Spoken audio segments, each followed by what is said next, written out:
Nag-ano lang ako, parang natutuwa lang ako pagka either may magko-comment or merong magsasabi na they were able to watch the previous episodes and they enjoyed it. Sabi ko, dude. Well, may mga nagtatampo nga minsan na na hindi daw ako nagbabasa ng comment. Kaso, Ang hirap kaya. Bukod doon, nakakasira nung Nung kumbaga, momentum. Oo, 'di ba? Okay na yung kwentuhan niyo Tapos biglang kumbaga parang magsasuffer yung quality nung discussion. Para magbasa ng comment. Minsan pag halimbawa may hindi may iwasan magkaka-dead air. 'Yun, doon ko okay, ipapasok. pagka may question na relevant or makulit or pero ako rin kaya ako hindi ako masyadong nagla-live pa. Si Combat Sports Weekly lang yung live. Hindi ako most of the podcast episodes that I do, talaga siya. Recorded. Oo nga sa akin kasi parang pwede naman kumbaga kaya ko namang i-live. Ikaw kaya. I-live na natin. Diba? Meron ding ibang at isa pa, ayoko na mag-edit. Tamad ako mag-edit. Ayun, kasi kasi pag hindi mo ni-live, pa siya, kailangan mo pang i-edit ulit. Okay, diba, we're gonna be starting, everybody. Teka, bakit hindi ko nag-live ba tayo sa Facebook? Tingnan natin.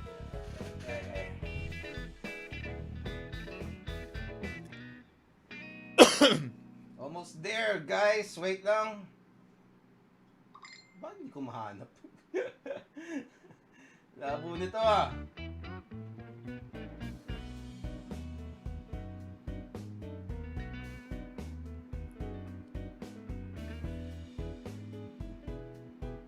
Parang hindi tayo nag-live sa Facebook.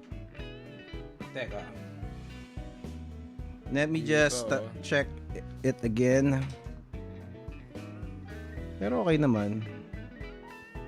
Okay naman tayo. Teka, labo nitong Facebook Diba yung internet?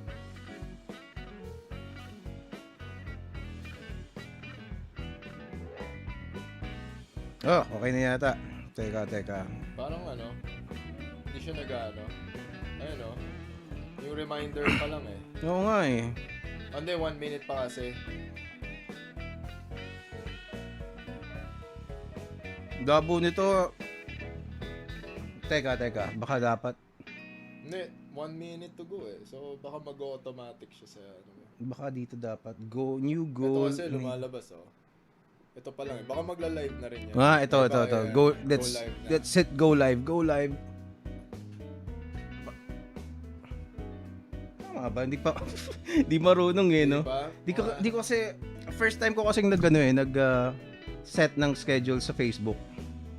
Hindi, normally pag nag-set ka sa Facebook, kung ano yung nakaset. Pero dapat pwedeng baguhin yan. No, alam ko na ito. Manually start the live. Ayan. Okay, let's go. Tignan nga natin. Yan na. Let's go. Figured it out. Gonna be starting. We are with the powerful Coach Franco Rulloda. Grabe, eto na. We are live. Bakit Pinoy Podcaster? Bakit sa Pinoy Podcaster tayo napadpad? Hindi dyan. Yaman na. Pero Teka.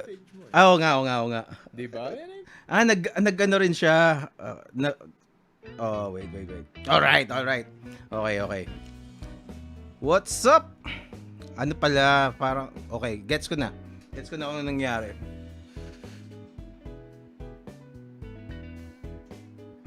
We are starting in a few. I-share muna natin pala. Please help us share this stream. This is gonna be another powerful conversation. Basta, we have a great guest for this evening. We're gonna be talking about martial arts and some motivational stuff probably, and other fun stories. As usual, the TPKP the typical TPKP good shit is coming up very soon. Let us just share this stream. Okay? Okay. Diba? Tune in po kayo lahat ng mga BBM, Pinklawan, Oo nga, no? mga followers ni Kibuloy. Oo nga, no? Tawag doon, no? Ano bang tawag sa... Yun yung gusto ko rin malaman eh. It's very interesting kung anong tawag nila sa mga sa mga kaanib. Kibers. Kibuloy, no? Ibang klaseng nagkakaroon ng ganong klaseng tao, no? Na parang what does it take for that to happen to you, 'di ba? Anong kailangan it's the same with any other religion. Diba? Any other religion called cultivation, 'di ba? We can say the same thing about El Shaddai, diba? Teka, bago natin tuloy yan. Mag-OBB muna tayo. Okay, we are this is the Powerful Komiksman podcast and I am with the powerful Coach Franco Rulloda. Okay, let's go!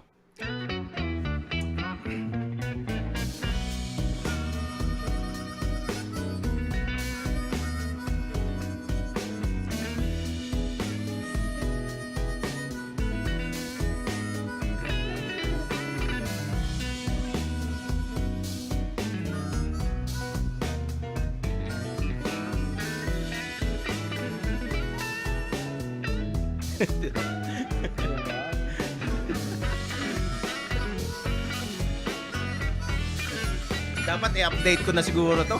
Okay nga eh. Diba? Tiyagaan nyo nga ng ganyan. Wala akong... Yung sinasabi ko kanina, di ba? Parang maganda siguro kung may OBB na ganyan, di ba?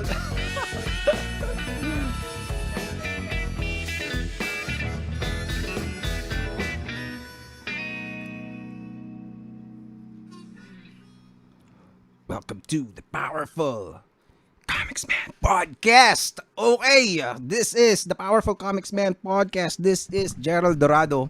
And I am very, very blessed, #blessed, that I am able to still, despite the pandemic, this lockdowns, this terrible lockdowns, people are still braving braving the odds to come over the studio and have this do this podcast with me face to face. So that is one of the things that I am grateful to my guest right now, Coach Franco Rulloda. What's up, everybody? What's up, bro? What's up? Thank you for having me over. Kamusta po kayong lahat? Hope you all are well. Nagkatrangkaso na ba tayong lahat?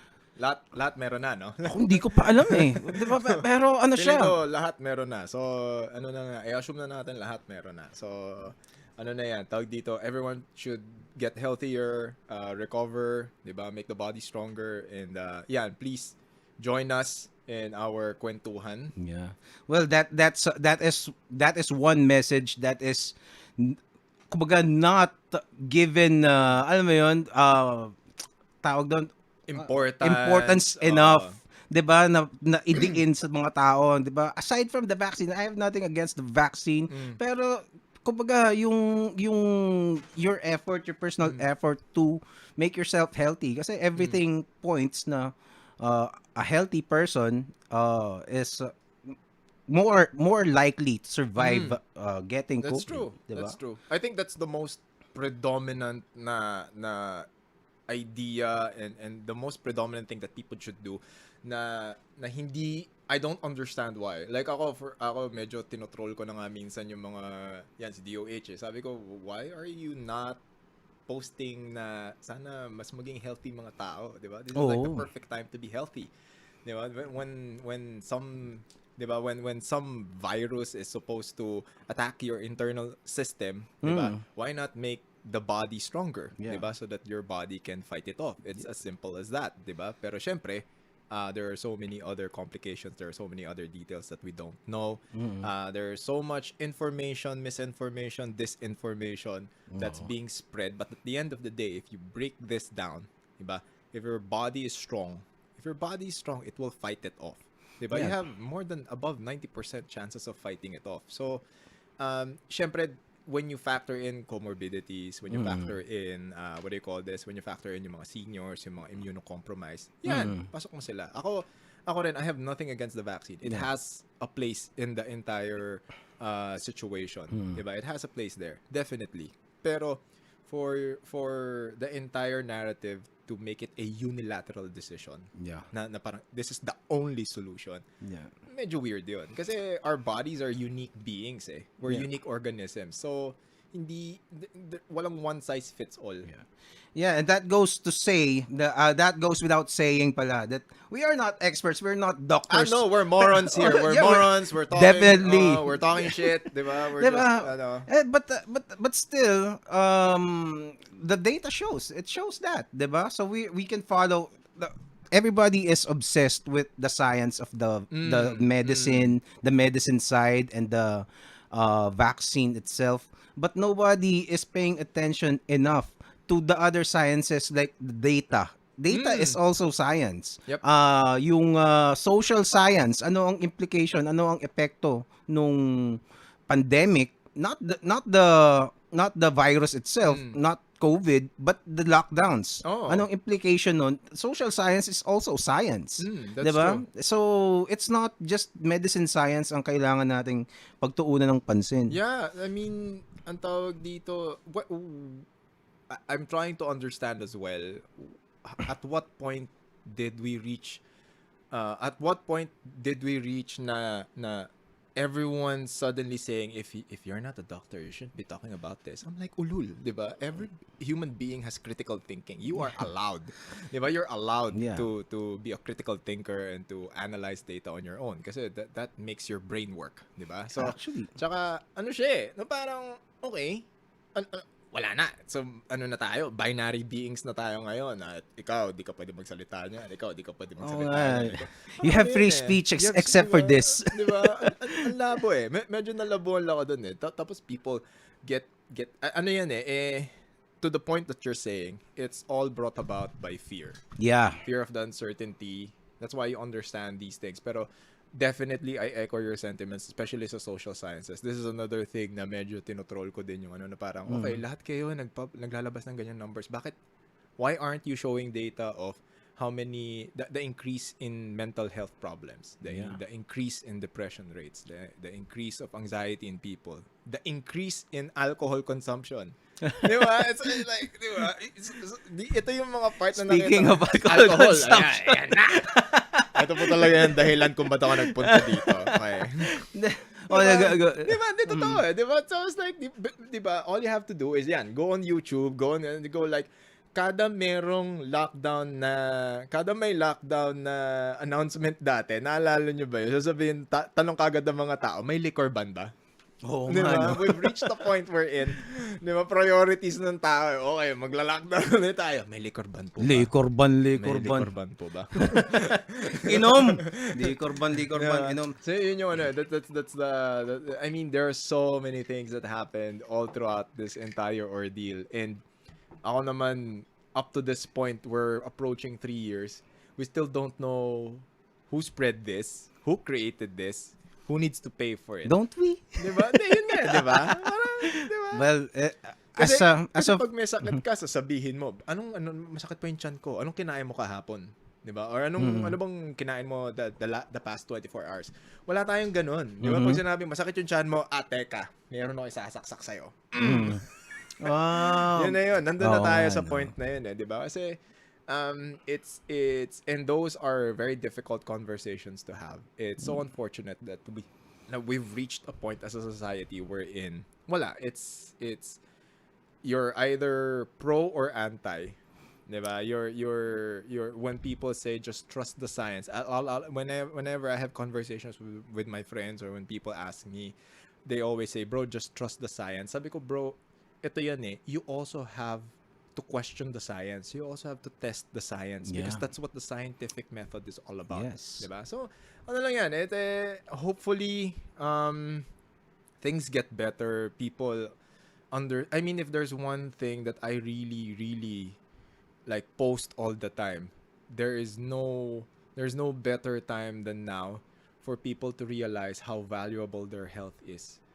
diba? It's very important na you cannot function, you cannot go out, you won't be able to work, you won't be able to provide for your family if you're not healthy. Yes. Diba? So I really hope na it doesn't have to take another pandemic or another something like this to happen for people to realize na wala people are overworked. Diba? We're all part of the rat race. And then if there's something that people were made to understand and feel during the last 2 to 3 years is that, hey, these are your priorities. Okay? Meron kang di ba? Yung importante yung buhay mo. Okay? Yeah. So that's very well said. Pero we can go back to kanina that this is also, aside from the medicine, this is also a science about our society. Oh. Look at this news. That is so true. 'Di ba? Tsaka social This is a World interactions Bank ng kids. this is a World Bank study saying 9 out of 10 Filipino kids age 10 can't read. Why? Why can't they read? 'Di ba? Because nobody is teaching them. Nobody's teaching them. The schools, yung schools na traditional, that's not what we're doing right now. So, syempre, not to knock on teachers, but not everyone, not all of them are trained in that kind of setup, 'di ba? That's true. Hindi That's true. madaming mga, and also kung ako yung bata ngayon, Yung tapos attention span mo, man.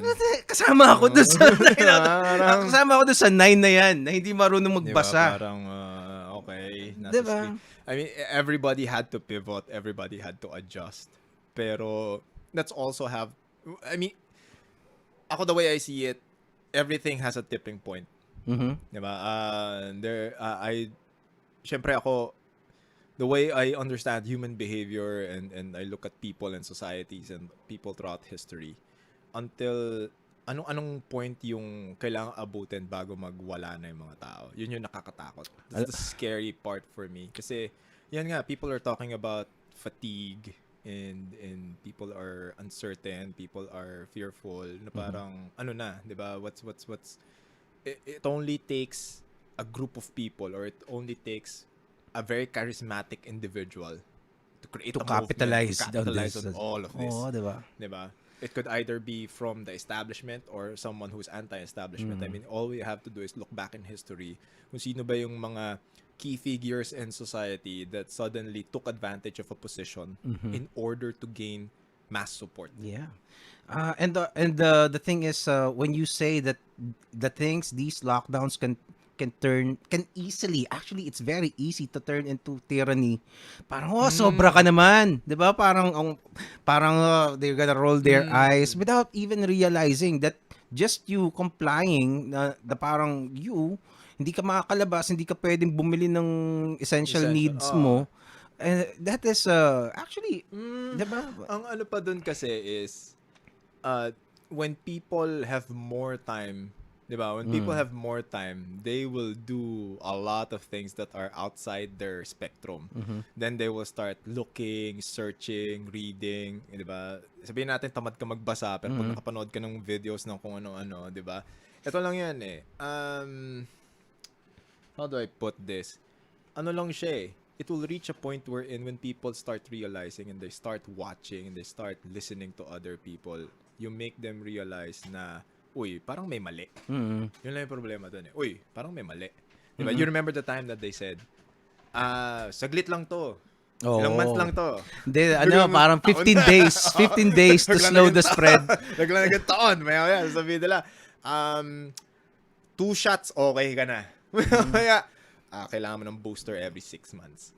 Mag-a-add up sa tao yun. Then eventually sabihin na lang ngayon, hindi, wala kaming gagawing mandates. Walang vaccine mandates. Ngayon, hindi ka pwedeng lumabas pag hindi ka ba...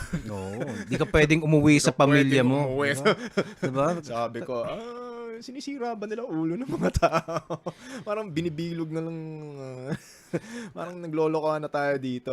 Diba?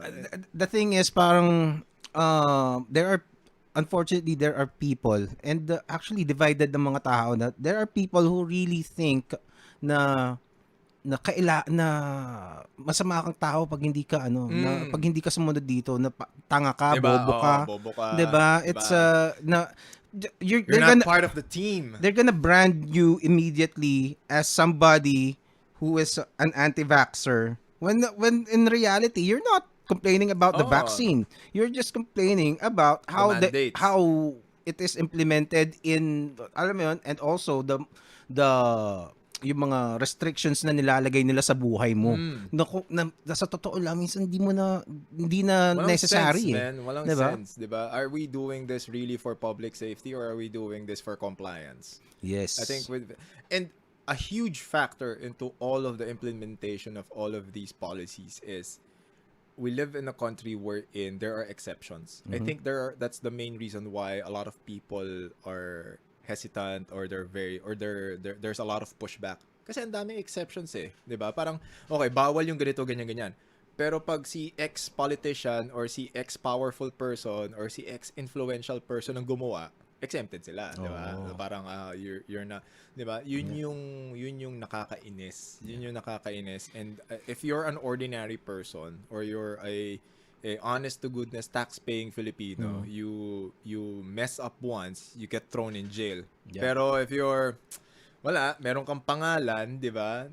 Meron kang kapit, we'll live in that world. And people are seeing that. So it's very unfortunate. Yeah. But at the same time, it adds to the frustration.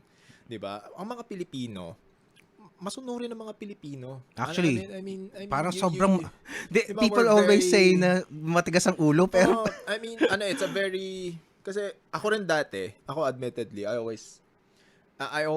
really believe this. The main reason why hindi umuunlad ang Pilipinas is because dahil sa mga Pilipino. Diba? Kasi masyado tayong maraming gusto, pero we don't want to put the work into it. And then after a few years, I realized na ang mga Pilipino naman, pag sinabi mo sa kanilang bawal gawin yan, hindi naman nila gagawin. Pero pag meron silang nakitang taong ginawa yung bawal, tas nakalusot, it makes them question now. Na parang, sa traffic, bakit diba? siya pwede? Diba? Bakit siya pwede? Ako hindi. And why did we, it's not a one-night thing. This is an accumulation of activities all throughout history. And yun yung masaklap. Nakalusot. Nakalimutan. So, naging part na siya ngayon ng culture. So, tinanggap na lang siya ng mga Pilipino. And, kaya, importante 2022, maghalal kayo ng mga tama. Di ba? Hindi naman yung nararapat, pero at least yung tama. Kasi, we are a reflection of our leaders. The voting public will always be a reflection. The leaders that we elect is a reflection of the voting public. Whether we accept that statement or not, it's true. And I mean, if you want to talk about that, it's a very interesting topic. Yeah, go ahead. Let's talk. Diba? Kasi, like, for example, why is ako hanggang ngayon, I'm doing my best to understand. I'm always talking to my political analyst friends. Shout out to my, hindi ko alam kung gusto nilang banggitin yung mga pangalan nila. Pero when we discuss that topic, it's very interesting how BBM was able to change the narrative of his brand. Yeah. Diba? And this happened 3 to 4 years ago. When I saw all the social media campaigns that he was doing, I was having this conversation with my mom, with my family, and I go like, this was 4 years ago, I go like, ang galing ng ginagawa ni BBM, Oh, yung DDS na nga lang di ba? No. DDS used to be Davao Death Squad. That is a horrible thing. Na parang that is a very negative brand. Pero ginawa nilang positive for Duterte. Pero you also have to understand that Duterte had a very huge part of that.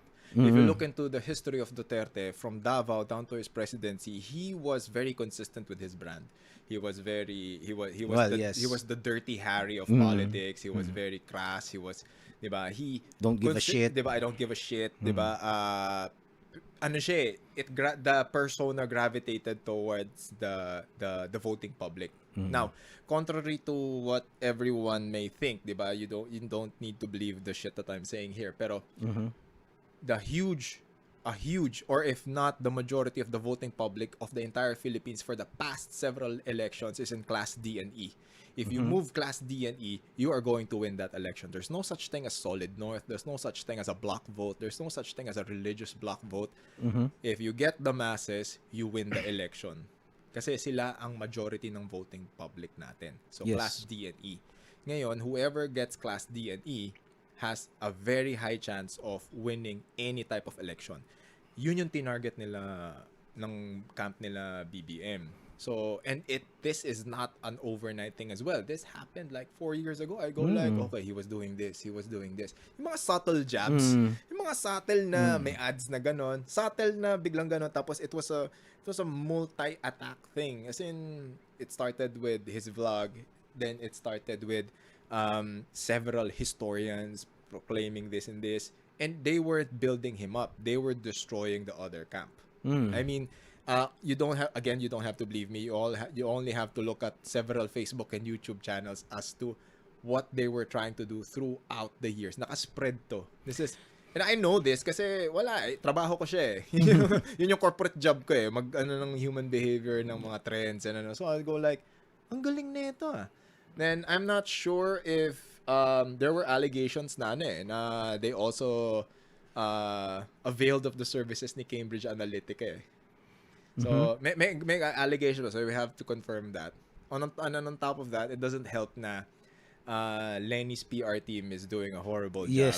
Yes. Ang isang sinasabi ko naman is parang BBM was doing that.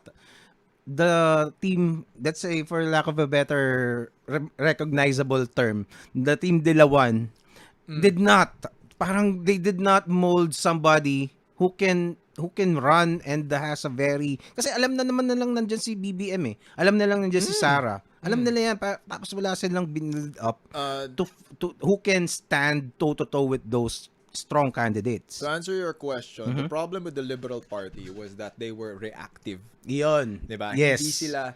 Diba? They were reactive. They were... Okay, what are they doing? Sige, react tayo doon. Hoy, may ginawa sila, hanapan natin na mali yun. They were reactive. This is political tactics circa 80s, 90s eh. Nasa na tayo eh. Nag-evolve na ang politics. Nag-evolve na ang campaigning. Diba? Hindi ganun ka-effective yung ganong klase eh. Diba? Kasi parang... Very limited. The thing is, you will be dependent on the other side's move. Diba? Dependent ka doon. And also... when you respond to them, you can't help but mention them all over and over again. Yun nga hindi ko diba? Maintindihan ba't hindi nila nakikita yun. Diba? Hindi nila lahat ng propaganda ni Leni always mentions BBM. Exactly. So, that's exactly what happened to Hillary and Trump. You're helping him. Diba? The more kahit diba alam naman nila na na parang there's no such thing as bad publicity. Every publicity, pag naririnig ng tao yan, tuloy-tuloy, yan, parang BBM. Believe it or not, there are brilliant minds in that camp. Okay, that's why I Pero, cheers mo tayo. Cheers, bro. Cheers. Thank you for having me here. Okay. I know of people who are in that camp. Which one? In the Leni camp. I always, kasi ako pag nag-uusap kami, I always tell them, parang, bro, what the fuck are you doing? Why don't you tell them to do this? Why don't you tell them to do this? I'm like, ako kasi, I just want this whole thing to be interesting. Actually, disappointed nga ako, hindi naglaban si BBM at saka si Sara eh. Hindi, diba? So pero kasi, that's a very another calculative move eh.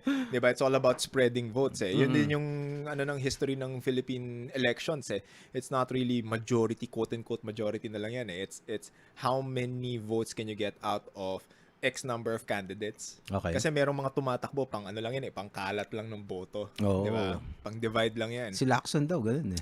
Well, sige, darating tayo dyan. Sige. Pero when it comes to the Leni camp, they have brilliant minds there. It's just that these are the younger ones kasi. And syempre, if you're the older guy, parang sasabihin mo kagad, I've been running this so-and-so year, ganyan. Feeling ko lang. I could be wrong. Diba? It's the old people who are approving. And so, syempre, the young guns will say, sir, let's do this, ganyan. Then be like, nah. Wala talaga? Feeling ko lang kasi God. That's what's happening. Ito yun, bro.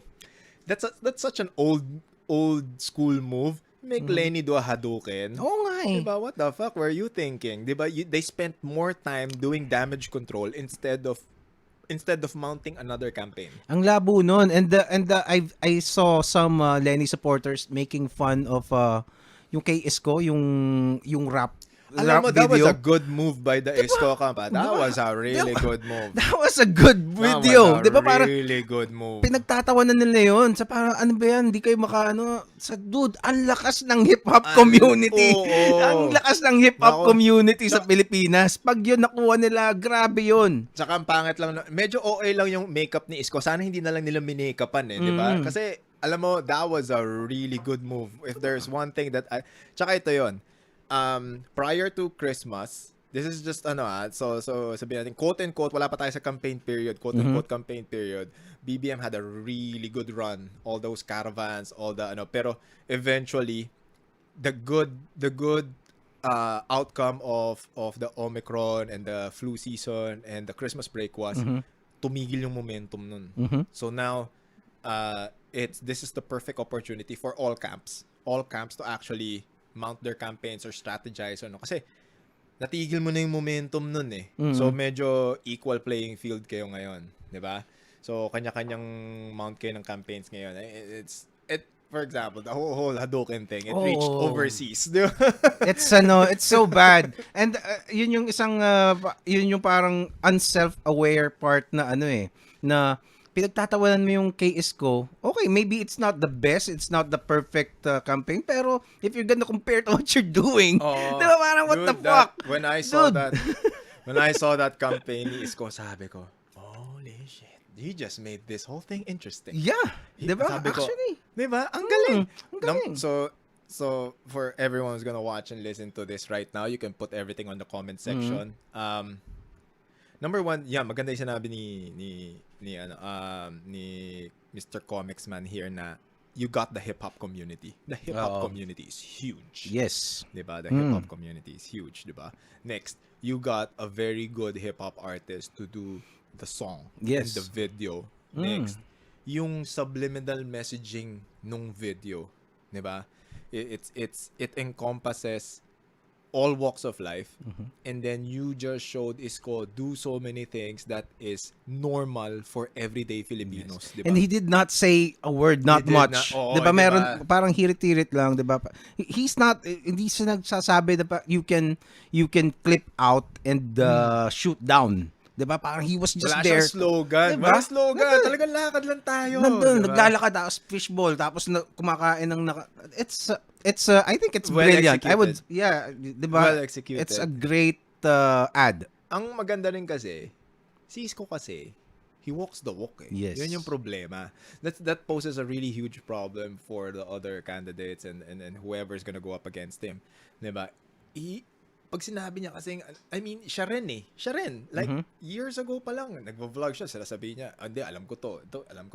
Parang hindi niya pwedeng sabihin, hindi siya tulad ng ibang politiko na nagsasabing, hindi, ginagawa ko. Hindi, sasabihin niya, hindi, itong skinita na to, alam ko to eh. Oh. Diba? Meron akong kinakainan dito eh. May ganun siya. May ganun siyang level of connection with people.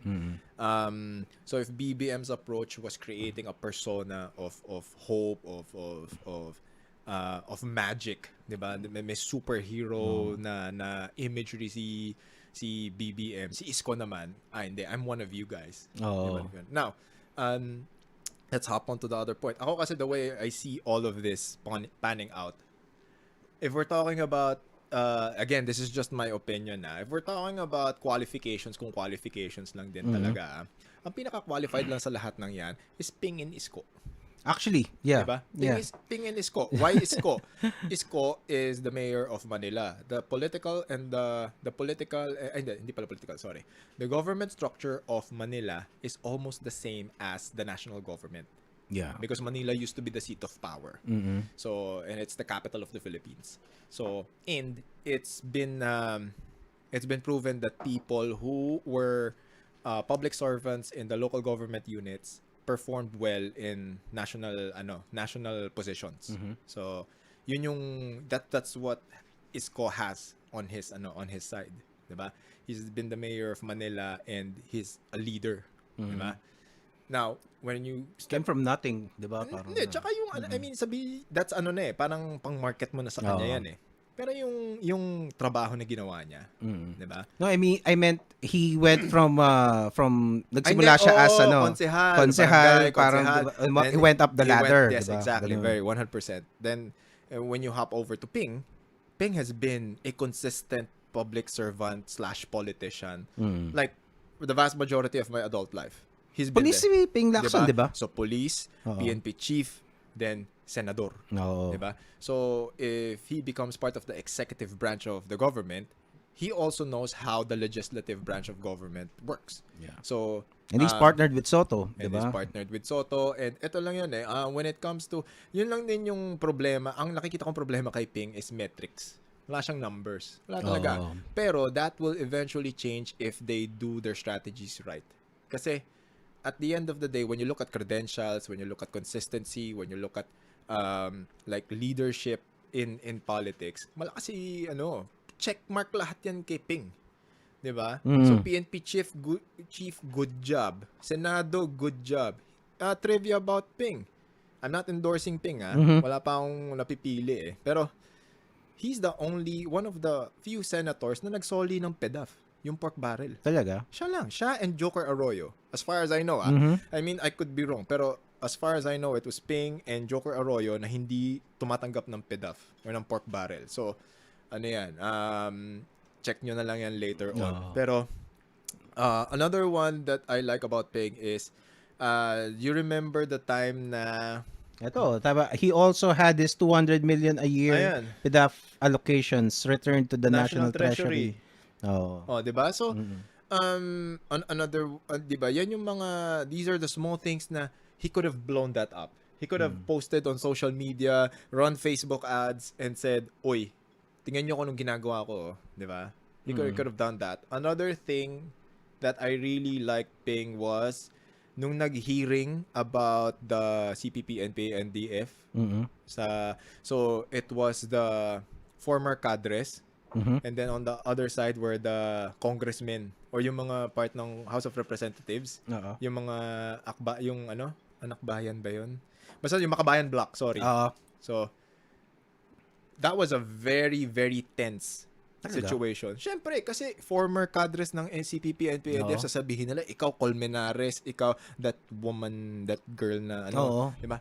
Lahat kayo, kasama namin kayo Ikaw, Teddy Casino, nagkasama tayo sa meeting.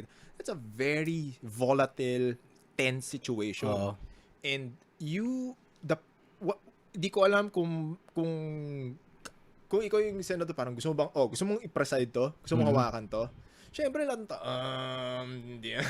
Here comes Ping Lacson, step up. Sige ako na bahala dyan. Tapos talagang blatant, tinanong niya si Teddy Casino, ano ka ba? Do you denounce the CPP, NPA? Tapos it was very iconic. You can look it up on YouTube. Teddy Casino said, we don't see them as our enemies.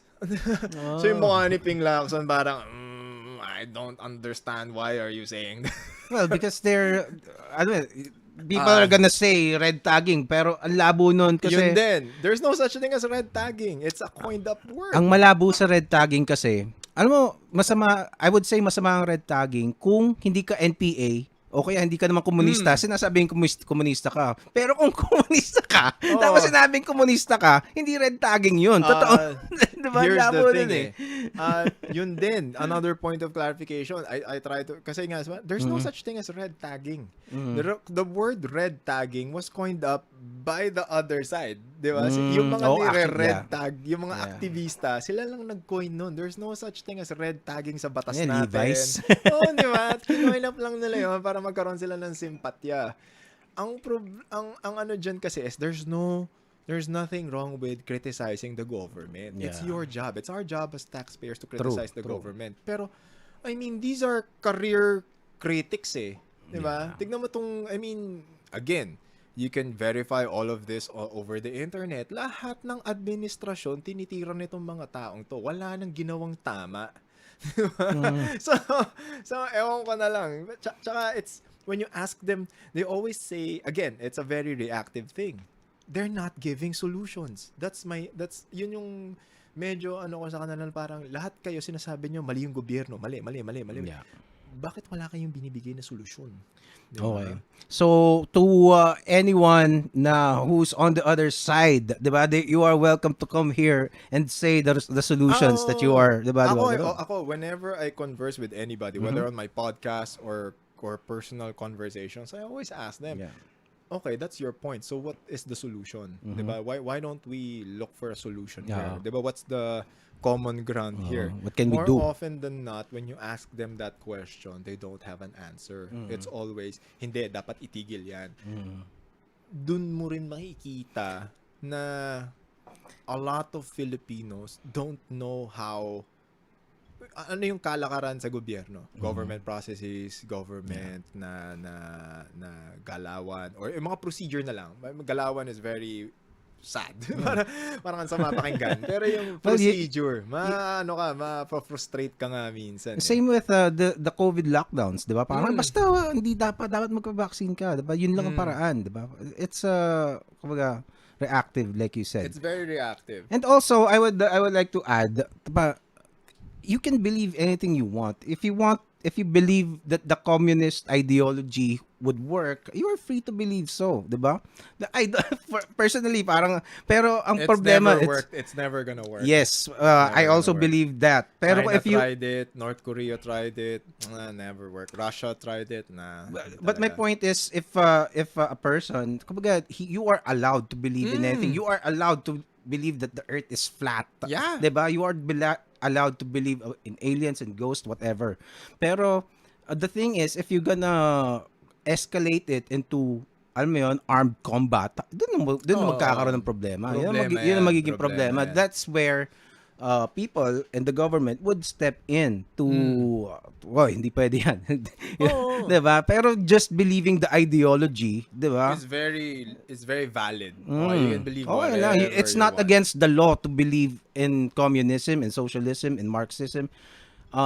Pero if you take it to the next level, doon tayo magkakaroon ng problema. Tsaka ano yan, tawag dito, we're all born with freedom. Diba? You can believe whatever you want. You can say whatever you want. Pero yun nga, when you act on it and you are coercing people, mahirap na yan. Delikado na tayo doon. Diba? When you're tawag doon, extorting money, diba? Yun ang saka you're forming cults. Yun ang nakakatakot eh. Diba? Saka din it's actually good din naman ngayon that people have time, people have more time, so they can dive into books, they can dive into videos, they can. Ang ano lang naman dyan is, please don't rely on one video. Manood kayo ng mga 15 video siguro. Actually. Diba? Para makita nyo yung, ako, I've always encouraged people to practice critical thinking. Yeah. Diba? Go exactly where they tell you not to go. Diba, abawa, if people are telling you, huwag kayo makinig dyan kay dati yung, kinasasot, I went there and ano bang pinagsasabi nito? Ba't galit na galit dito? 'Di ba? Doon sa iba, may punto naman pala siya. Minsan, hindi ako nag-agree doon sa iba. Pero I get why people listen to her. 'Di ba? I get why people listen to kay Pinoy ako vlog, 'di ba? Yan, diba? Yung mga yan, sila yung mga kaya kay Thinking Pinoy. 'Di ba? Yan mga ganyan. So parang I get why people gravitate towards them. I may not agree to everything they're saying, pero alam mo yun, at least you know where they're coming from instead of parang meron kang caricature kung ano siya at kung ano mga paniniwala niya. Tsaka especially when it comes to politics, kasi a lot of people are emotionally invested in this. Ako, I keep reminding my circle of friends, kasi syempre, yun naman yung circle of influence ko. Huwag kayong mag-away-away sa mga kandidatong to. Hindi nila kayo gagawin barkada, you're not gonna be invited to the cookout, you will not be their best friends. Diba? After all of this is said and done, diba? They're gonna be up there, we're all gonna stay here, diba? Tapos, mag-aaway kayo na mag-unfriendan, di ba?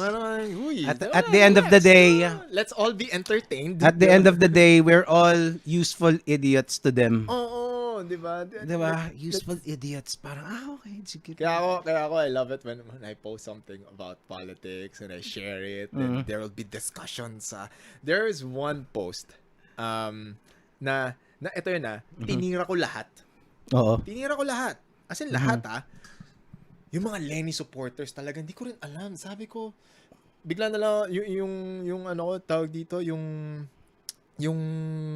asawa ko biglang, uy, nakita mo ba yung post mo? Sabi ko, bakit? Hindi ko siya pinapansin. I don't look at the metrics of my post. It's been shared 2,000 plus times already. Talaga? Anong post yun? Basta sa personal page ko siya. Kasi nabaon na yun Okay. I-send ko sa'yo after. What did you say? Sinabi ko lang talaga, tinira ko si Bongbong, tinira ko si Leni, tinira ko si Manny. Basta tinira ko silang lahat. Sinabi ko, just to give people perspective. Lahat ng Leni galit, di ba? Tapos yung mga susunod yung Bongbong. So talagang two predominant camps talaga. Doon ko rin nakita na these are either super into these are people who are either super into this or you're part of the troll army. Diba? You're all, kasi this is all on Facebook, and minsan makikita mo na talaga na wala nang sense yung sinasabi nila. Ako kasi I rarely look at the comment section, pero ito nakikita ko, this is not on my athlete page. This is on my personal page. So, for that to go viral like that, I was like, what the hell are these people? Wala ba kayong oras? Wala ba kayong mga trabaho? Parang, I was doing this while drinking coffee, posted this, biglang... Dude, recreational outrage. Yun ang tawag dyan. Recreational outrage. It feels so good. Minsan mararamdaman mo rin di ba? If you're gonna just give in to the urge na titirahay ko to. Di ba? Ang sarap magalit, ang sarap mabwisit, tapos may mag-a-agree sa'yo. May mapipikon, no? Di ba? May mapipikon sa'yo, tapos may mag-a-agree sa'yo. Tapos may sasagot sa'yo, aawayin mo. Di ba? Makikita mo yung line ng Facebook comments, yung dumadami na yung line, dumadami na yung web. Parang sabi ko, who are these people? I was like, what the hell?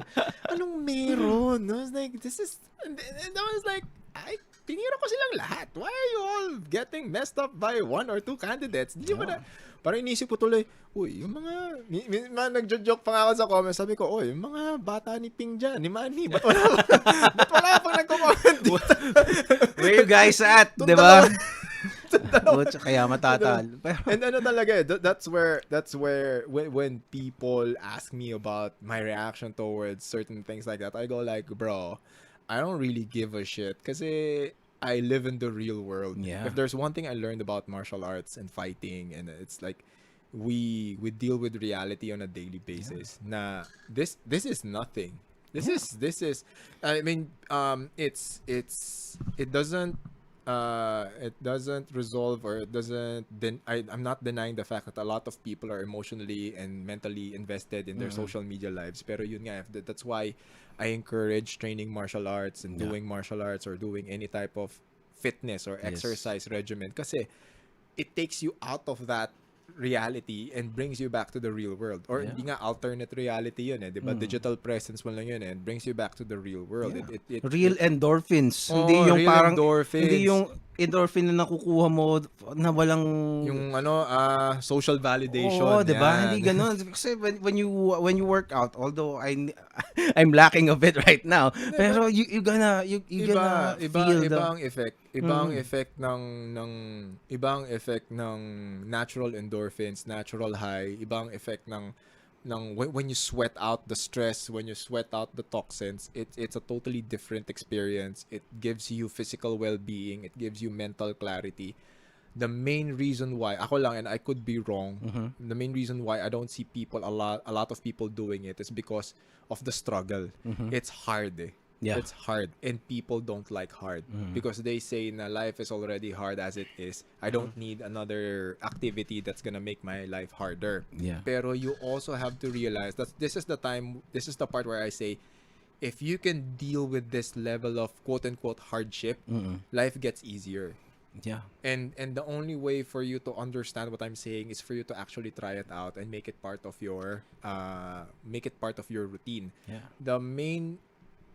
Parang the main na rin siya. The main reason why people don't have a consistent exercise routine is because it's deeply rooted in their in their culture and the way we were taught when we were kids, ang PE once a week lang or twice a week lang, di ba? Oh, yeah. Pero kung tutusin, dapat everyday siya. So isipin nyo kung everyday may PE, mas madaling magkaroon ng exercise routine kasi kailangan natin siyang gawin everyday. The moment we stop thinking of exercise as a chore and it becomes a part of our lifestyle, everything becomes easier.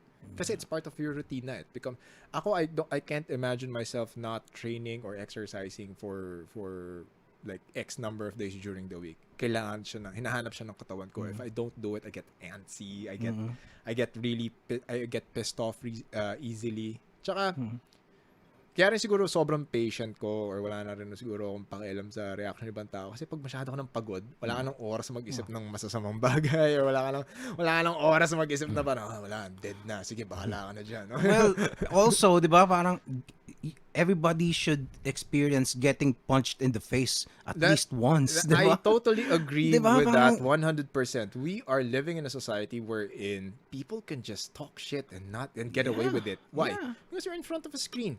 Could you imagine if you talk someone face to face, dadaldal mo yung sinasabi mo, tapos sapaking ka? Diba? Kahit nasabihin and also, when you get punched in the face, you realize later on, parang it's not that bad. That you're not gonna die. It's not you're not unless super si Mike Tyson na alam mo yun. Dyan kasi is it makes you accountable to your actions. Yes. Diba? That there is a reality to all of this. The main reason why there are a lot of keyboard warriors is because they're hiding behind the keyboard. They're hiding behind the screen. I'm pretty sure na they can't say it in front of your face. Yun yung pinaka idea doon. Yun yung pinaka concept doon. We're living in a world wherein people can talk shit and get away with it. Why? Because they're not accountable for what they say. Pagkatapos nila niyan, wala na yan, bahala ka na dyan, di ba? Yeah. Another one is we also live in a society wherein bukod sa we are not accountable to our actions or to our words. Lagi tayong, alam mo yung tawag culture. It's either ngayon ang away ngayon, wala na nag-aaway ngayon. Ang away ngayon, either may nakaaway ka, yung biglang may tatawagan, bro, napaaway ako dito, bro. Pakan natin to. Kaya tulungan mo ako dito. Or, lalabas mo yung telepono mo, mag-Facebook live ka. Ano sabi mo? Diba? Parang, Ang pinaka cringy ako. Ako lang parang it's so parang pagkaganon, parang what? Talagang this is what we are now? This is, di ba? Parang nandito na tayo ngayon. Ang pinaka cringe ako talaga when I see this, yung away Facebook, di ba? Somebody, even somebody na hindi niya kilala, alam mo gagawin niya, i-screen cap niya. Tapos ipopost niya to have his friends na parang, oy, sige, gulpin natin to online. Diba? That is so weak.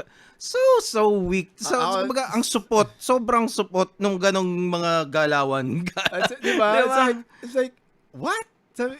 Well, siguro dahil, wala nang, and even yung mag-zoom na, ganyan, magla-live, mag-aaway ng live, diba? Mag-aaway ng live, pero sabi ko, feeling ko, pasok mo sa isang kwarto itong dalawang ito, hindi magsusuntukan itong dalawang ito eh.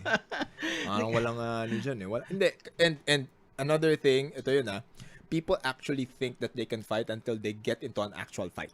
That's yun yung medyo, like for us in the combat sports community, and then when we see people say, hindi, pakang ko yan. They go like, bro, sit down. Hindi mo kayang gawin. Kasi feeling mo kaya mong i-flying kick, di ba? Kala mo pag sumunto ka, magiging itsurang Pacquiao ka, di ba? Getting into a fight is a totally different experience. It's all your cylinders are fired up and you do not understand what's going on emotionally, mentally. And a lot of people also think na when the fight's done, yun na yun, hindi. You're gonna go home with it. You are going to sleep with it. It depends on how your body is going to take the entire experience, how your body and your mind will process the entire experience. Kasi yung iba, it's either they're gonna be traumatized and they don't want to do it again. Then there are people who they now think na everybody is out to get them. Or magiging reactive na sila na parang uunahan na nila. Dumait na yung mundo mo. Basta yan, it's a very, very slippery slope na maraming possibilities. Maraming psychological possibilities yan. So, that's why when I see people comment na parang pakang kita, I'm like, Diba? bro, no. You wouldn't want that, man. You wouldn't want that.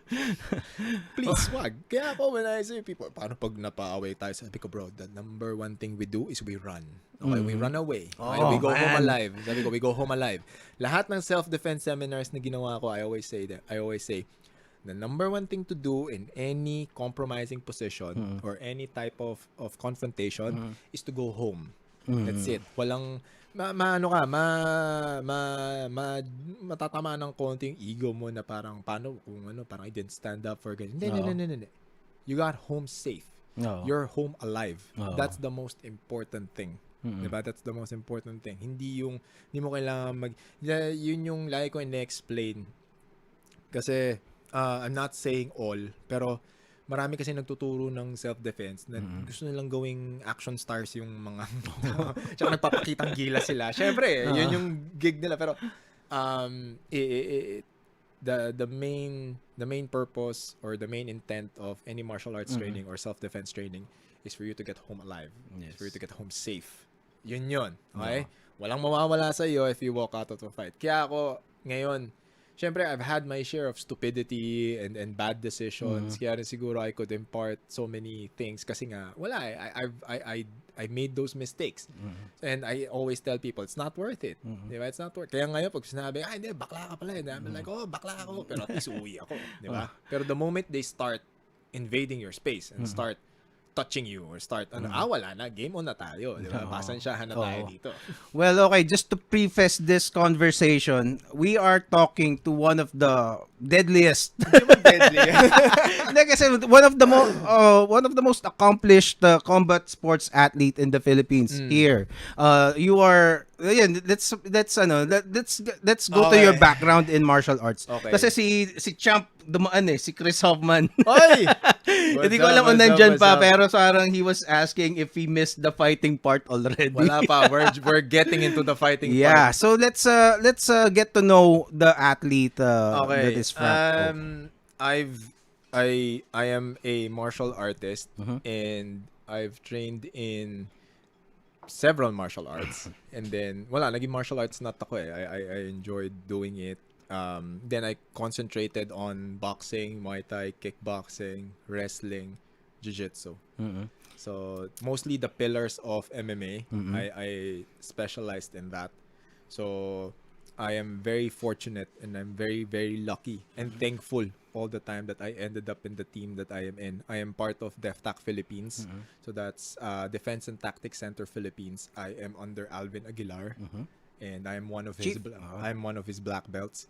The main intent of DefTac is to produce not only champions on the mats or in the gym, but also champions outside the gym. Yun na yung philosophy. Dati kasi, it was just great fighters. Then eventually, as martial arts evolve, as we mature, as we increase our knowledge, we realize na even Chief stated na the concentration should be on the weak ones. You have to make them stronger. You have to even out the playing field, kumbaga. Pero yun yung it's all about providing proper instruction, providing the right knowledge. Kasi maraming siguro hindi nag-evolve yung art nila or they refuse to evolve. Pero there are so many things out there that are not right or it's not practical. It's not gonna happen in real life. So yun yung And of course, we want to increase the what do you call this? Hindi naman popularity. I don't want to say awareness. I don't want to use the word awareness and popularity, but also we want to propagate the and grow the community of jiu-jitsu in the Philippines. The culture and the community. Kasi we are a population of 110 million Filipinos and there are less than 50 black belts in jiu-jitsu. That's a very sad statistic. So when you look at those numbers, diba? It's sino yung hindi nga less than 50 when I ran it down, parang siguro nasa 44, 45 lang. Lahat ng teams to Lahat ng teams to. So sabihin na nating 50 because I probably miss out on people I don't know. How about the entire jiu-jitsu community? The entire jiu-jitsu community is growing. That's one beautiful thing about it. People are getting into the sport, getting to the martial art itself. Kasi for example, us in DefTac, the main purpose of learning jiu-jitsu is self-improvement. Yeah. Diba? Self-improvement kasi when you feel good about it, when you realize that your body is capable of doing so and so things, diba? You enjoy it. When you enjoy it, diba, it's easier for you to accept the knowledge and accept the lessons. Tapos ma-realize mo na okay, ano rin pala to. It's also very, very effective for self-defense, and then martial arts, and then competition. Parang the focus is on the individual.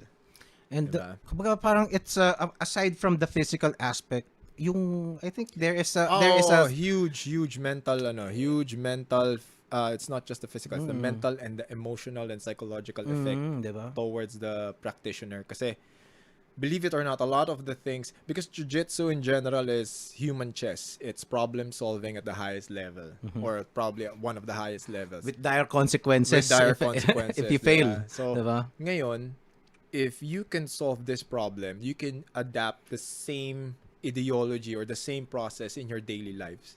Yun yung natutunan ko dyan na maraming lessons sa jiu-jitsu na pwede mo talagang i-apply sa buhay mo, in your work, in your daily living, in how you deal with adversity, how you deal with people.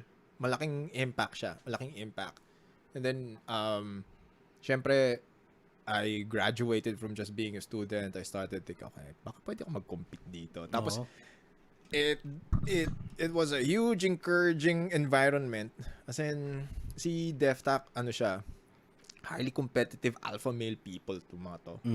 So, if you are in a room full of alphas, magiging alpha ka rin.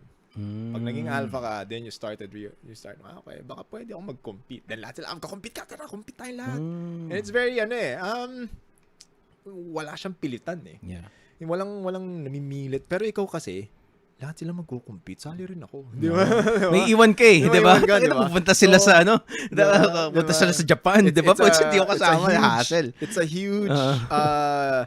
a huge community thing na it's very positive. Kasi and that's how bonds are created. You all go through shit together, di ba? You all go through this hardship. It creates that bond. It creates that unique relationship with you and your teammates na parang it's so hard to explain or mahirap explain sa ibang tao, pero kasi kayo magigets mo. Kasi pareho tayo na pinagdaanan Pareho tayong pinahirapan, pareho tayong nag-compete, pareho tayong nanalo, pareho tayong natalo. So, siya, and yung experience na yun, dala-dala mo yun panghabang buhay. Another thing that's really good about training martial arts is, or especially jiu-jitsu and the jiu-jitsu community, is you can train, you can stop, and you can go back. And when you go back, it's as if you never left. And I could definitely say this. I could definitely say this for all teams. Lahat ng teams sa Pilipinas, but definitely I can vouch for my team. Yung mga bumabalik, syempre they feel shit in the beginning. Pero hindi yan yung parang okay, yung back to zero ka or yung hindi ka papansin. Hindi. Pagbalik mo, everyone's happy that you went back. Everybody's happy na, oy, nakabalik ka na, tara, no? Then everyone's very supportive. Everyone's, ganon. Ang dami. Ganun yung ramdam talaga. Kaya mapapansin mo, there are a lot of people na na-addict. Na bukod sa na-addict, life happens, and then the first thing they do when they have free time is go back in the gym. Kasi it's very addicting. That's why all first timers or lahat ng sinasabi ko, this is gonna be very addicting. Okay, if the bug hits you or this is very addicting. And then I had I competed a lot, and prior to the pandemic, I was still competing. So like a huge chunk of my young adult life was my calendar year was concentrating on boxing tournaments, Muay Thai tournaments, MMA tournaments, Jiu-Jitsu tournaments. So, walang pahinga ngayon. So, laban akong boxing. Tapos, papahinga ako mga 1 week kasi I have to prepare for a grappling tournament. And then, papahinga ako afterwards kasi may Muay Thai tournament naman. Ganun yung calendar. Ganun. Then, my last amateur MMA fight was 2012 or 13. MMA. MMA. In URCC ba yan? Hindi. Ang mga ang dami ng local amateur scenes noon. This was the medyo nag-gain na ng popularity si UKC, Ultimate Knockout Challenge. Shout out to the Elorde family. Yan, so si UKC, laking graduate ako dyan. As in, boxing tsaka MMA nila na pa-tournament nila every year nandun kami. It happens twice a year. Lagi kami nandun. Talaga? But coach, I just want to ask, ano yung story mo kung paano ka napadpad sa martial arts? I started boxing at a very young age. I started Why? boxing at 7 because of my dad. My dad was a boxing fan and he was a very, very good practitioner. So he introduced us to the sport. So you're a family of athletes? Oh, yeah. We're a family of athletes. Tapos, yung time na yon, it was, 7. Then eventually, sa school, I was into basketball, volleyball, football, swimming. So I did all types of sports. Up to a proficiency level that was above average. And then, syempre, on the side, you still train martial arts as much as you can. Parang yun yung hobby mo. Then, by college, or prior, mga college, nag-cruise yung lundas namin ni Alvin Aguilar. Anong year to? 2001 ata. Mukhang magandang kwento to. Sige, kwento natin yan. It was Saan kayo nagkita? Okay. Sa Lasal na to. Tsaka siya I'm from the South South Boy ako. So, Defta country yon. So, we would all end up with yung tawag dito, we would see each other on gatherings or yung mga in passing lang. Tapos he would have gyms in the South. I would train there. Hindi pa Deftak noon, Sarian pa noon. Sarian. It's called Sarian, Sariling Pamamaraan. So I was part of that. Yun and then it's a street fighting system. It's a Pinoy street fighting system. So eventually you dabbled into that, and then tigil, then Deftak was more formalized, and then he set up the gym, mga 2008 yung gym. Then yun na. Kailan ba na-establish yung Banff? Parang mga 2006, 2007, mga ganon. Then yun na. Did you get into street fights with Chief? Next question. Next question. Okay. Okay, I suppose we have that answered. Do not get into street fights, people. That's very bad. It's not good. Based on the kwentos lang na narinig. Well, si Chief told some of the stories in this podcast. Yeah. Ano siya, tawag dito, I think that's one of the, yun yung street cred ni Chief The problem is a lot of people will just say, pawel dito, ginawa ko again. Ang maganda kasi sa kanya, ibang tao yung nagkukwento na parang, ginawa niya yun. Oo nga, no? Parang, there's a parang series sa UFC Fight Pass, nakasubscribe kasi ako doon. Merong fight lore. Parang pwedeng gawan ng fight lore si Actually, yun Actually, pwede man. Pero ang problema kasi, yung landscape ng Pilipinas, ang hirap magkwento di ba? Yung landscape ng Pilipinas, mahirap magkwento. Tapos, you don't know the consequences of yung mga, kung meron ka mga, kung kukwento, okay lang. Pero pag magkakaroon, kunyari, may documentation na ganyan that people can go back to and they go like, okay. And, syempre, there are stories behind each story, di ba? And if there, ito lang yun, this is just me, okay? I've never heard of Alvin getting into fights na siya nagsimula. Never. Okay. As in, when people ask me about Alvin and my relationship with him and the way I grew up with him, I go like, he's the best and the worst human being you will ever meet in your life. Diba? He's a very sweet man. Diba? When he came here, he went with his entire family, and my wife was swooning on his kids. Kasi they were the nicest kids daw that she ever met. Diba? That was great. Lahat ng alleged fights. Okay, lahat ng all the fights allegedly that you might hear about him, 'di ba? Sabihin kaya ako, I don't defend the image of Deftak anymore. I go like, lahat ng narinig niyong kwento, totoo na lang lahat 'yan. Pero ito 'yon, never. Mamaya tayo bro. Sabi ko, never siyang nagsimula na. Never. Siyang tumapos, allegedly, pero never siyang nagsimula. Sabi ko, I've never, he's not that type of guy. At least, yung years that we've spent together, we've known each other for more than 15 years. I've never seen him start a fight. Yeah. It's always, wala, yung mga feeling tigas, sabihin, yung hinahamon lang siya, allegedly. Kasi may may aura na, ikaw pala yun, ha? It's always, it's always trying to challenge the image, or it's always trying to challenge the name. I do not understand what is with that culture. I mean, kasi, what? Diba? What are you trying to prove? What's the purpose of this? Diba? We're all, allegedly, masaya lang kami dito, then all of a sudden, dahil gusto mong palabasin na tigas ka, maghahamon ka. So, allegedly, biglang may mangyayari sa'yo, di ba? So, parang, and when you meet MMA fighters, jiu-jitsu guys, jiu-jitsu fighters, these are very intelligent, humble, amazing human beings. Of course, there are exceptions. May mga mokong at engot at bobo talaga, pero a vast majority of the people in this community are very sweet individuals. They're very amazing human beings. Ito si Champ, si Chris Hoffman. Ayan, Just for Joseph, grabe. So, alam mo, when I last saw him, he won the last fight ng URCC. He saw me dun sa labas ng cage, nandun siya sa loob, nandun ako, parang kumuha ako, nakita ko yung mukha niya, nag-light up na parang, alam mo yun, genuinely masaya siya na nakita niya ako. Let's take Chris Hoffman, di ba? Shout out Chris Hoffman, di ba? I love you, bro. Meron pa kaming picture na he kissed me on the cheeks lang naman.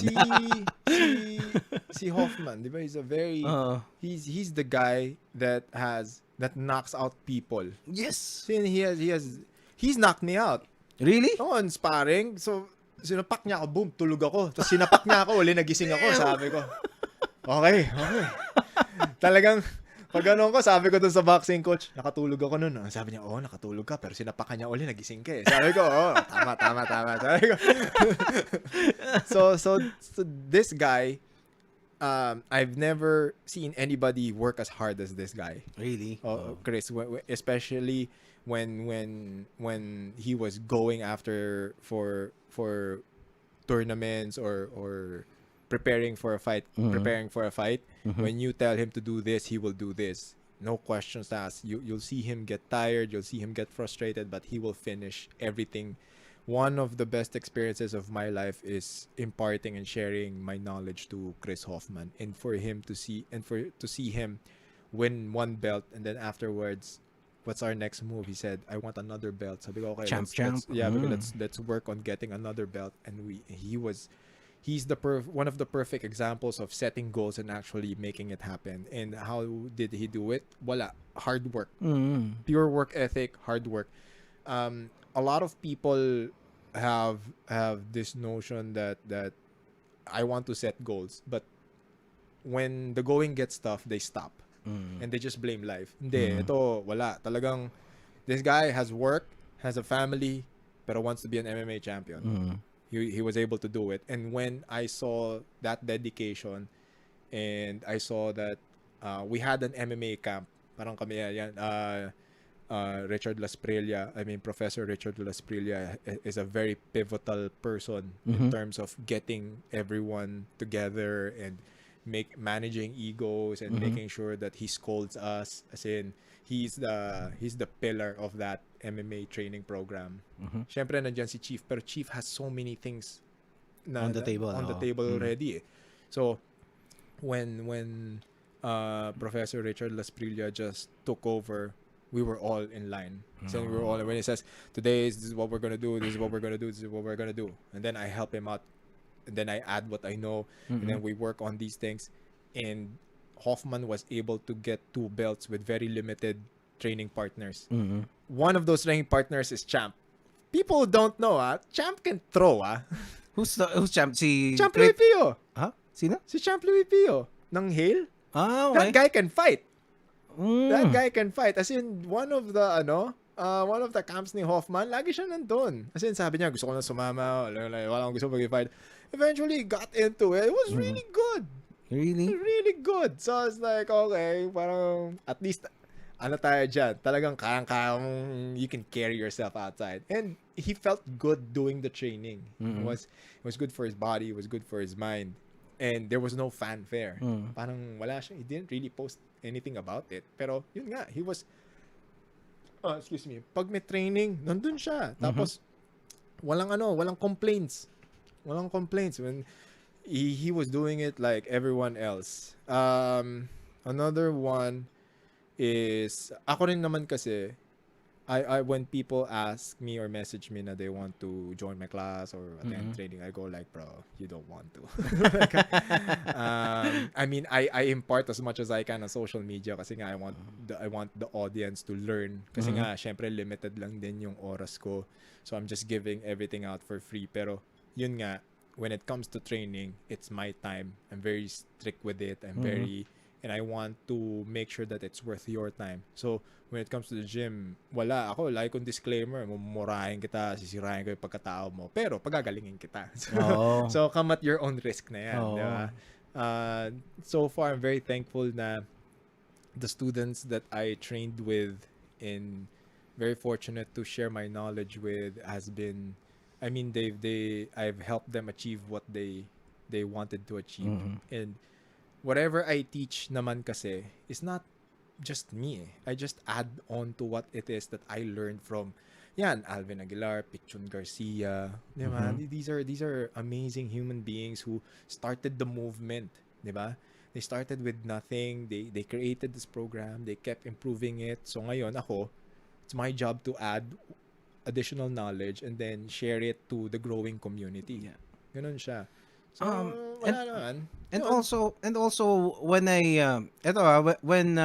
asked Chief si Alvin Aguilar to guest on this show, kasi back then wala naman tong kumbaga I had less than 1,000 subscribers in YouTube. Kumbaga this is nothing, diba? This show, sabi ko, the only thing that na pinangakawakan ko when I invited him was the belief that he is that passionate to share martial arts knowledge and ideologies to Filipinos. That is his advocacy. That he would do it regardless nung laki ng platform ko, even if I did not pay him, diba? Ito yun, not because he's my friend, not because he's my coach, but he's the best teacher I've had. He's really good at teaching. This is no bullshit. This is not tooting his horn or because of the time we've spent with. Pero hindi. This guy knows what he's doing, knows what he's teaching, and he's walked the walk. Hindi lang yun doing something is one thing. Being able to turn action into words, communicate that words. Or communicate the words to another human being articulating and make that human being believe that he is capable of doing that. It takes a totally different skill set. Yes. When people say I'm a good teacher, I thank them, but I also tell them that you are also capable of doing this. Kasi I've had really good teachers. Alvin's a really good teacher, Pichon is a really good teacher, Richard's a really good teacher. Pero going back to Alvin, this guy, diba? And this guy has been teaching himself when everything was starting. I mean, Alvin brought jiu-jitsu to the Philippines. He had little to no training partners. So he was basically teaching himself. So he would, tas mag-iipon yan, pupuntang States, pupuntang Brazil, magta-train doon, balik dito, then, I mean, hindi ka naman makakapunta sa States every year. So, he was doing his best with the limited resources that he had. So for you to be able to sustain that level and even surpass your level every year, doon mo makikita yung level of proficiency niya. Doon mo makikita yung level of understanding niya ng martial arts. Tsaka I mean, lalo when it comes to jiu-jitsu is a very hard thing to understand and to teach. So for him to do that and to create amazing athletes, it's a true testament to his coaching capabilities. Mahirap magturo. Sobrang hirap magturo, pero he's very good at it. So I have yet to see a good coach that could, like, siguro Lucas Lepri. This is a Brazilian Jiu-Jitsu world champion. Another one is Melchor Tomasis. He is the national team coach ng wrestling. Yan, is really good. Another one is si Coach Pearl ng Muay Thai Association of the Philippines, tsaka si Coach Billy Alumno. Yan, these are How about Henner Gracie? Si Henner Gracie kasi ano sila tawag dito, sila na yung I haven't I could name these names kasi I've trained with them. Okay. I haven't trained with Henner. Okay. I haven't trained with sino ba mga nakasama? Hoist. I've trained with Hoist. Wow. Kasi si Henner kasi is may kasamang marketing na may kasamang drama na, may kasamang iba yun. Iba yung meron siyang content binebenta creator sa'yo. din siya, diba? Iba yung nagtuturo na meron siyang gustong ibenta sa'yo sa nasa gym kayo, na kayo lang, na meron siyang tinuturo sa'yo. Okay. Saulo Hibero is another amazing coach. Wow. Saulo Hibero, that's another world champion. Sino pa ba? Who are the other guys? I'm so bad with names. And Chief Alvin Aguilar is in kumbaga in the same, you can mention him in the same breath with these people. Oh naman. I mean, these are the amazing coaches that I've had the pleasure of training with and learning from through the years. Another one is sa boxing, si Tex Gonzaga of Tiger City Boxing. Yan. These are coaches na kayang mag-translate ng movement into words. Kasi kunyari sasabihin ko sa'yo, this is the move. Now, for the next level of coaching is to make you believe na kaya mong gawin to. Kasi may mga coaches na, ito, gawin mo yan. Tapos sasabihin nila, konti pa. Okay, tama na yan, okay na yan. Okay. Ito yung mga pangalan na binanggit ko. They will say, do this. Now do it this way. Okay, that was good. Now let's tweak it this way. It's the difference between giving instructions and telling you to own that technique. Kasi the highest level of expression ng any martial art is meron kang technique pero you are expressing it in the most honest and possible way na kayang gawin ng katawan mo. Yun ang pinaka-instruction ng martial arts. So, yung mga na-mention ko na names, those are the people that I've trained through the years that have that exceptional skill. Wow. And those were quite some names, diba? Another one naman, if you want to go naman sa weapons training, there's Sixto Carlos. Sixto Carlos Arnold Nazo. These are weapons training naman na mga arnis, knife fighting, ayan. Si Alvin din, martial arts nut. Ang galing din mag-arnis tsaka mag-knife, mag-knife training niya. Parang doon yata siya nagsimula pa, actually, di ba? Started with typical martial arts nut. Nagsimula sa traditional martial arts, then he ventured into all these things. Sin yan, a lot of people, I don't know if people know this, pero he's a multidiscipline martial artist. Yeah. So sabi niya parang he goes to bookstores buying books talaga about martial arts. Pag nakita niya talaga, diba? Tsaka ito growing one thing I learned growing up, akala ko yung mga tigas, yung mga siga. Akala ko sila yung mga matatapang sa kalye. Nung tumatanda na ako, doon ko na-realize, ang tunay na tigas, ang tunay na siga, yung matalino tas matapang. When I met sila Alvin and the other OGs ng DefTac, I go like, these people are people you don't want to mess with, but they're successful people. These are businessmen. These are people who are eloquent, very pero talaga, sabi ko, yun. Like Alvin's a Dean Lister. So, matalino siyang tao, pero he can kick your ass, di ba? Yun ang tunay na tigas, di ba? Kasi yung tigas sa kalye, diyan ka lang. Pag nagpunta tayo sa ibang city, meron kang equivalent doon. You mentioned kanina yung yung evolution from knowing how to fight and parang yung shallow parang application of it na parang mas kumbaga tigasin ka, you're more volatile, 'di ba? And then eventually you develop into a more mas refined na martial artist. So can you expound on that process? How does that happen?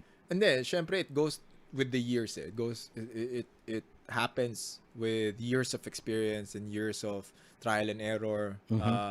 more importantly, a lot of it has to do with making mistakes. Okay. So how do you learn na what to do and what not to do is you mess things up, diba? Yeah. And then you learn from that experience, and then you make sure that you don't do it again. Diba? Yun yung ano niyan eh. And then syempre, based on my experience, a lot of it has to do with martial arts became my outlet for aggression. Okay. It whatever it is that I was confused, whatever it is, whatever angst that I had that I could not express, martial arts became my outlet. It was In what way? well, syempre, you were able to express yourself through movement, and then lahat ng aggression mo na ilalabas mo in a very safe environment. I see. So you go home feeling refreshed. You go home quiet. You go home a lot calmer. Diba? You're able to deal with a lot of things. Diba? For example, when you let's take very simple basic examples. Like for example, yung mga bakit ang daming road rage, diba? It's not because of the act. The act was just a trigger. Ibig sabihin, bad trip ka na sa bahay or bad trip ka sa trabaho, may nag-cut sa'yo sa kalsada, galit ka ngayon. Trigger yun. Diba? Now, if you have an outlet, pag may nag-cut sa'yo sa kalsada, okay. Okay. Bayaan mo na yan. It's not worth it. It's not worth it, diba? I see a lot of people din kasi na the main reason why there are confrontations and there are conflicts, like when you go to YouTube or Facebook, yung mga nag-aaway, yung mga nagsuntukan, it's not because of the act eh. For sure, there are a lot of pent-up emotions and pent-up aggressions na hindi nila ma-express or hindi nila mapakita or hindi nila masabi. Tapos, nagkaroon lang ng isang trigger na bubuhos nila lahat yun. Versus when you get to the gym, for example, you go to a boxing gym, di ba? Lahat ng kabad trip pa nung araw na yon, ibuhos mo dun sa punching bag, di ba? Oo nga, no? Sarap ng feeling nun eh, di ba? Sarap ng feeling pagkatapos mo, okay. And it's also a scientific fact na when you're too tired, di ba, you don't have time to be mad, di ba? Another one is because of exercise, you release a lot of endorphins. So it gives you, again, mental clarity, physical well-being, tapos you feel good about yourself, that okay. Sense of accomplishment, diba? Diba?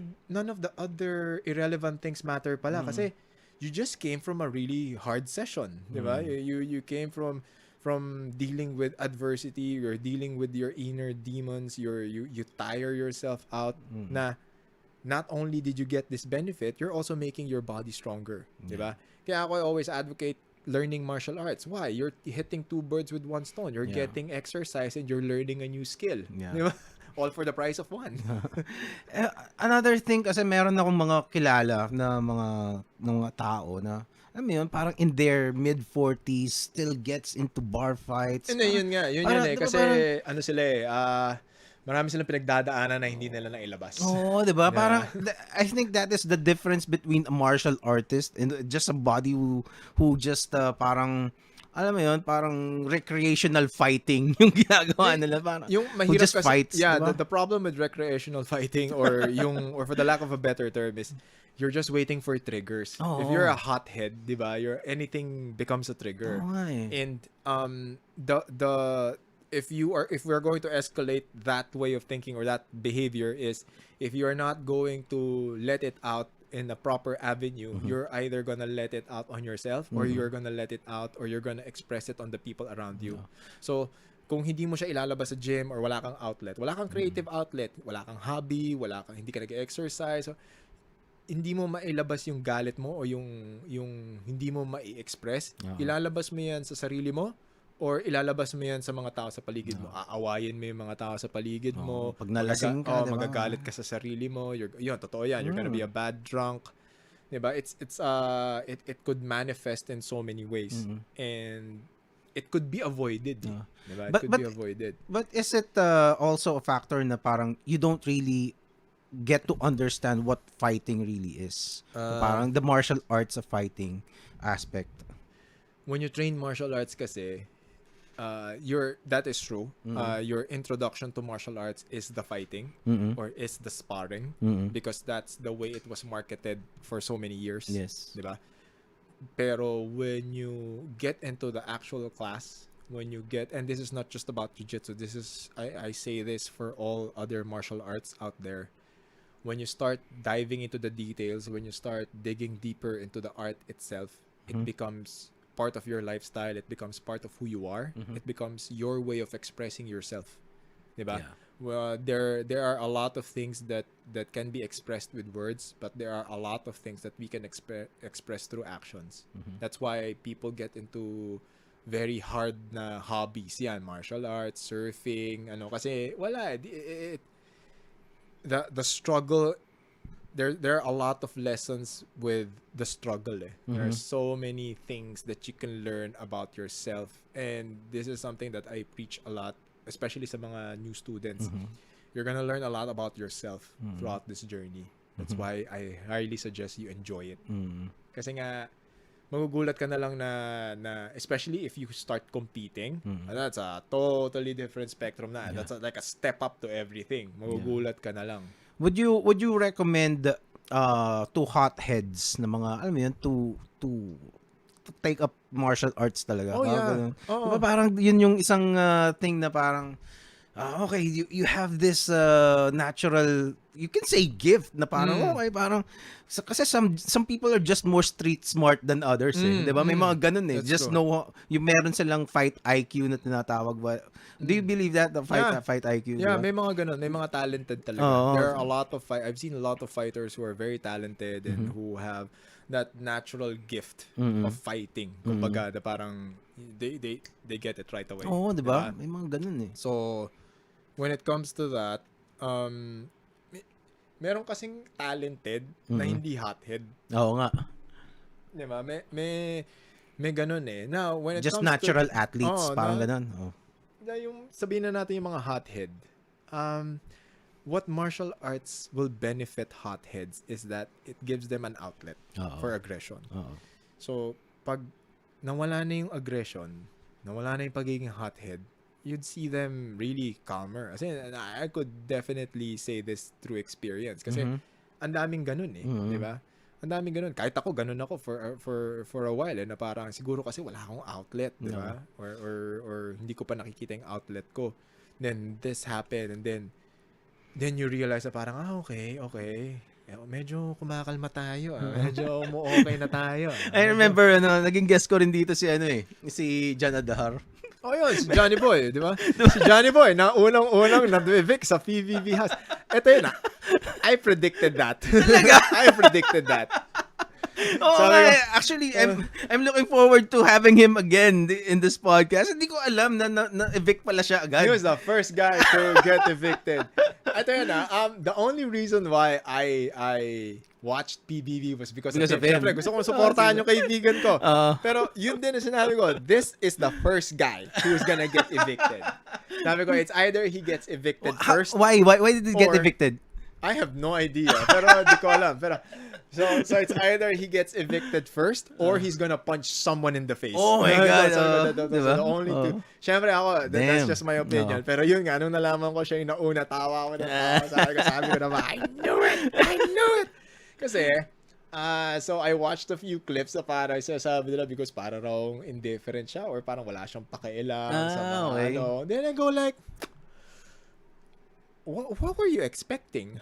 Diba? What were you expecting na papabibo siya? Makiki-showbiz siya, gano'n? That's not him. That's not who he is.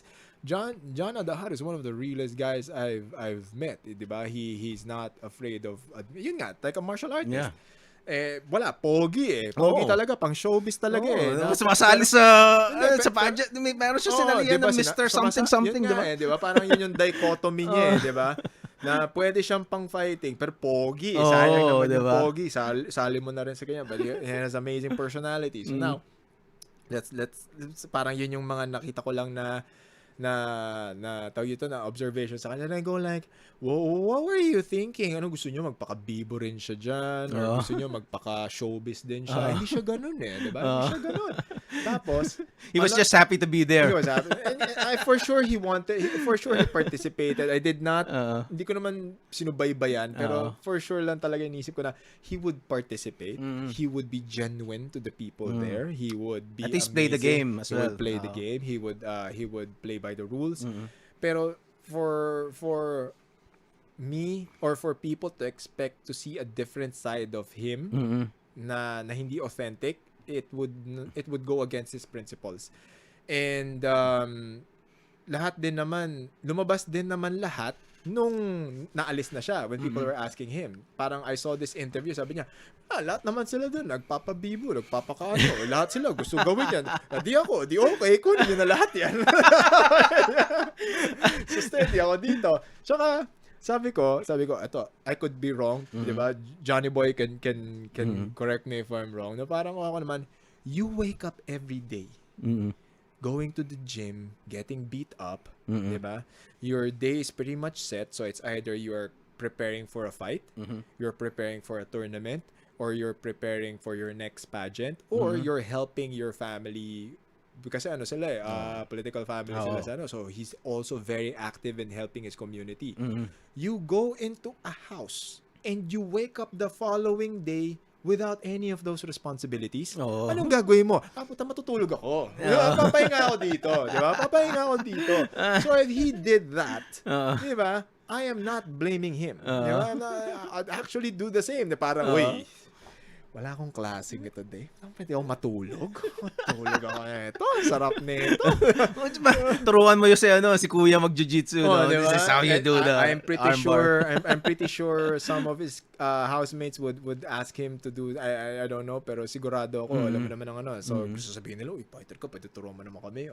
I'm pretty sure merong episode dyan somewhere. Sayang, no? Pero, I mean, it's him being him. And sabi ko nga, he's gonna... Siyempre ako gusto ko siya manalo. Sinabi ko rin, we're not born or bred for that house. Sabi ko, baka hindi na ako parang I said it on one of the episodes of Combat Sports Weekly. I'm not gonna be surprised if he is the first guy to get evicted. Sabi ko, but I also know that he will capture a lot of hearts. Sabi ko, for being himself. John, you need to come back here and let's do this here face to face next time. Kasi last time we talked for almost 5 hours kasi wala siyang kasama dun sa he was stuck in Thailand. Kasi bagong salang pa lang ng tawag dito, he was with the Zamboanga siblings and Fritz Biagtan sa Pattaya. So nandun siya and he was stuck, hindi siya makauwi. Parang he looked miserable. Parang quarantine effects na diba? Pogi pa rin pero you can feel the misery nung experience niya noon. He's one of the rare guys that can do two things at the same time. Bro mo yun, diba? He's doing all of these beauty contests tapos MMA fighter din. Labo nga diba? Tama, ang isang nag-stand out lagi ko naaalala during doon sa doon sa episode namin was sabi niya pag daw nakakakita siya ng nag-aaway, kinikilig siya. Actually, oo. Alam mo yung mga ganyan. Kinikilig siya. Meron siya kwento na he was driving, minding his own business. All of a sudden, biglang nag-traffic kasi biglang may nag-aaway doon sa harap. Ang ginawa niya, lumabas siya. Alam mo, diba? Ulol din Hindi. Okay. People who do this on a daily basis, when we see something like that, we know that it's gonna be short-lived. So kami, pag may nakikita mo nag-aaway, Chichi pa namin, tapusin nyo na yan! Magsusuntukan ba kayo? Gawin mo na! Kasi, yung mga the moment na magsigawan, tapos mga isang minuto na wala pa rin bumabato, hindi mo na matutuloy yan. So it's either sabihin mo na sa kanilang gawin na nila or buyuin mo, lokohin mo na parang, ano ba yan? Ako pag may nakikita na gano'n, I'll be like, okay, let's see what's gonna happen. Let's see what's gonna happen. Minsan, bababitan ako. Oh, ano ba? Mag-away ba kayo? Taka na, nakakadalawang green na kayo. Well, yung mga ganyang scenario, doon mo masasabi na totoo yung sinasabi ni Dana White na fighting is in our DNA. Yeah. Na parang, let's say, merong nagba-basketball one-on-one si Kobe tsaka si LeBron dito sa isang kanto. Tapos dito sa kabila, nagsuntukan si McGregor at saka si Khabib. Magpupunta sila lahat doon. Sinong papanoorin mo? Di ba? Hindi kasi, it's... The thing about fighting kasi, or actual confrontation is, it's super out of the ordinary. And it's not, teka lang, it's probably the wrong word to say or the wrong statement to say. I think it's better to say na confrontation kasi is one of the pinnacles of human emotion. So parang for you to be driven to take action, ibig sabihin nasagad ka na. Na you were brought to your limit. And it's rare for human beings. And us human beings, we're wired that way. We're wired to understand, to be compassionate, to try to make the most out of the situation in a very positive way na kung as much as possible kung hindi pwedeng mag-away, wag mag-away. So, para makakita tayo ng ganun, for us to see actual confrontation, it simply means na these people, these individuals were pushed to their limit. And that is, and as human beings, diba, naiintindihan natin yun. So since we understand that, we go like, uy, let's watch that. Diba? Let's see the outcome. Yung basketball, magbabasketball din yan. Diba? Kaya nga yung mga nagbabasketball, magbasketball na lang po kayo. Hindi ko maintindihan ba't meron nagsusuntukan sa basketball ko. Minsan dapat sa pangit naman, diba? Walang form, diba? Tsaka ako minsan yung mga barangay liga na lang, diba? I mean, yes, ball is life. I feel you. I play basketball as well. I grew up playing basketball. I never understood why yung mga nagkakapiko na, nagsisimpleng tirahan, di ba? Yung mga simpleng tirahan, kung talagang piko na kayo sa isa't isa, sabihin nyo, teka lang, time out tayo, suntukan tayo dito, para matapos na, di ba? Kasi sigurado ako, pag natapos nyo na, nailabas nyo na, okay na kayong dalawa. Oo nga, di ba? More often than not, if you watch two people fight, like from start to finish, it's either someone gets knocked out, or they both end up tired. Oo nga, no? And when they both end up tired, they'll both stop. Oo nga. And then they go like, you'd see people parang nagsuntukan, tapos afterwards parang ano ba, tutuloy ba natin to? Ano, wala ba? lalo na yung mga taong walang pumipigil, di ba? Parang ano ba doon, pagod na ako Parang tutuloy. Kasi it makes you realize, oh no, gusto mo pa, do you think this is worth it? Di ba? Your brain is talking to you, your soul is talking to you saying, ano, nailabas mo na. Ano ba? Tingin mo ba tama yung ginagawa? Ang problema kung nailabas mo na pero yung kaaway mo parang hindi pa solve. Hindi, yun nga eh. Kaya magpapaguron kayo ngayon. Magpapaguron kayo eh. That's the kumbaga, that's the beauty in the chaos. Now, ang masama lang naman kasi pagka yung meron nang nabubugbog, diba? Yun naman yun, diba? Yung merong yamada talaga or yung merong natsambahan talaga. O kaya napagtulungan, diba? Parang yun ang that's the worst, diba?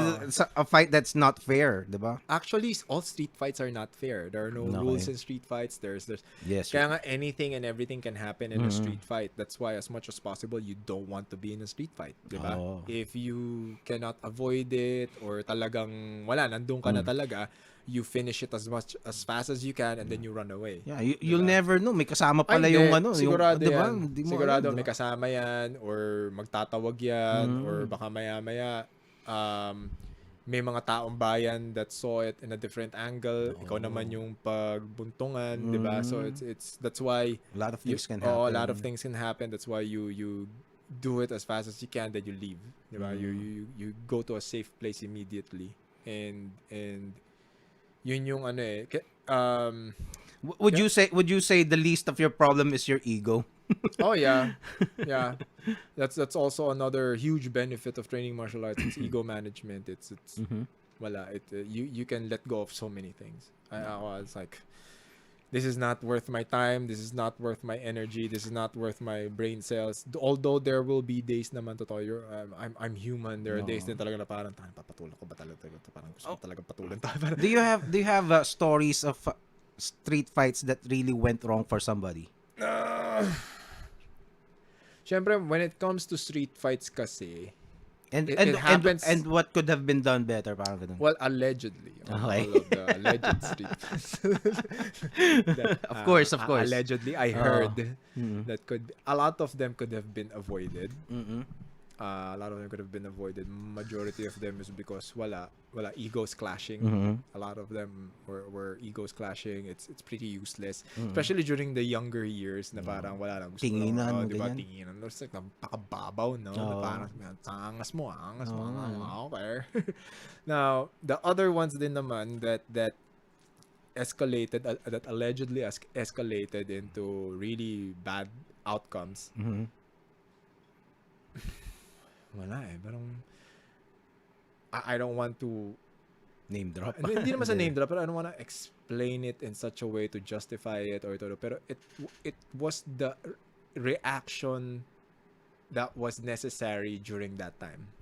People who were allegedly involved in those things reacted according to what the situation presented. Parang wala, nandun na eh. Di ba? Nandun na eh. So, when you get caught up. when you get caught up, and when you're there, everything happens so fast. This is one thing that I hope people will understand. Everything happens so fast. You have no idea what you're getting into. You'll end up, there are times wherein your mind just goes blank and your body just reacts and just does things. Now, the difference now would be, does the opposing party know what they're doing? Ang pinaka lang kasi is, kung may alam ka, napaaway ka sa walang alam. Kawawa siya. Kawawa siya. Diba? So, may alam ka, may alam din siya, medyo matagal yun. May chance pa para magkaawatan. Kung pareho kayong walang alam, nakakatawa yun.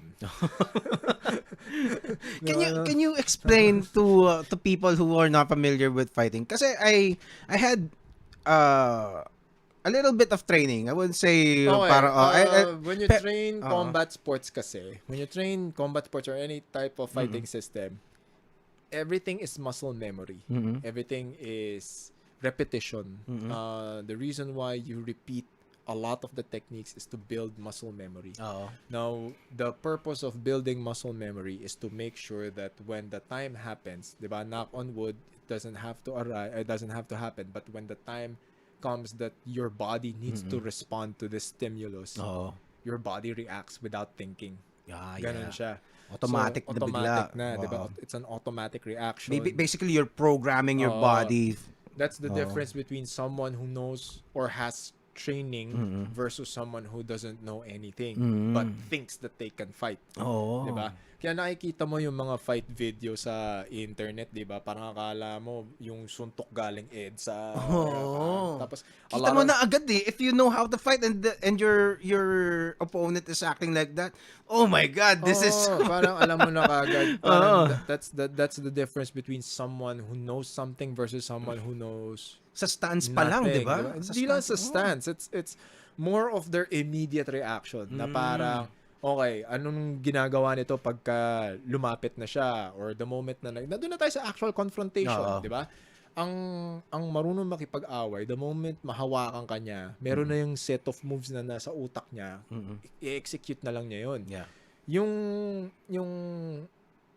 walang alam, magbablanko ang utak niyan. 90 to 100% of the time, nagbablanko yan. Talaga? Siyempre, kasi hindi nila alam na parang they're playing it in their head. They think yung utak nila, okay, this is possible. It could happen.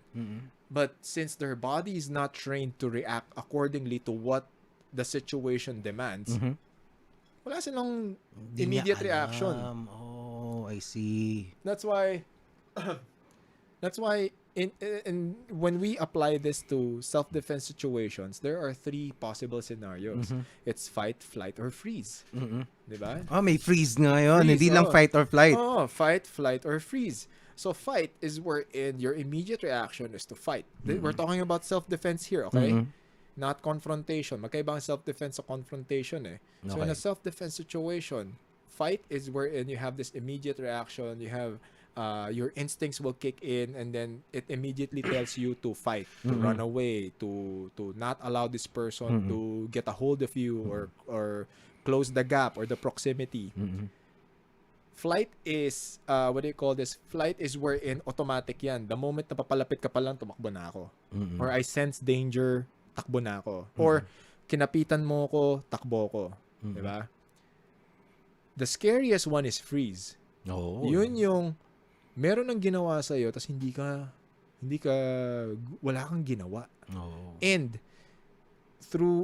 even if you look at data, a huge chunk of self-defense or compromising positions or situations, at good 85% pataas, freeze ang nangyayari.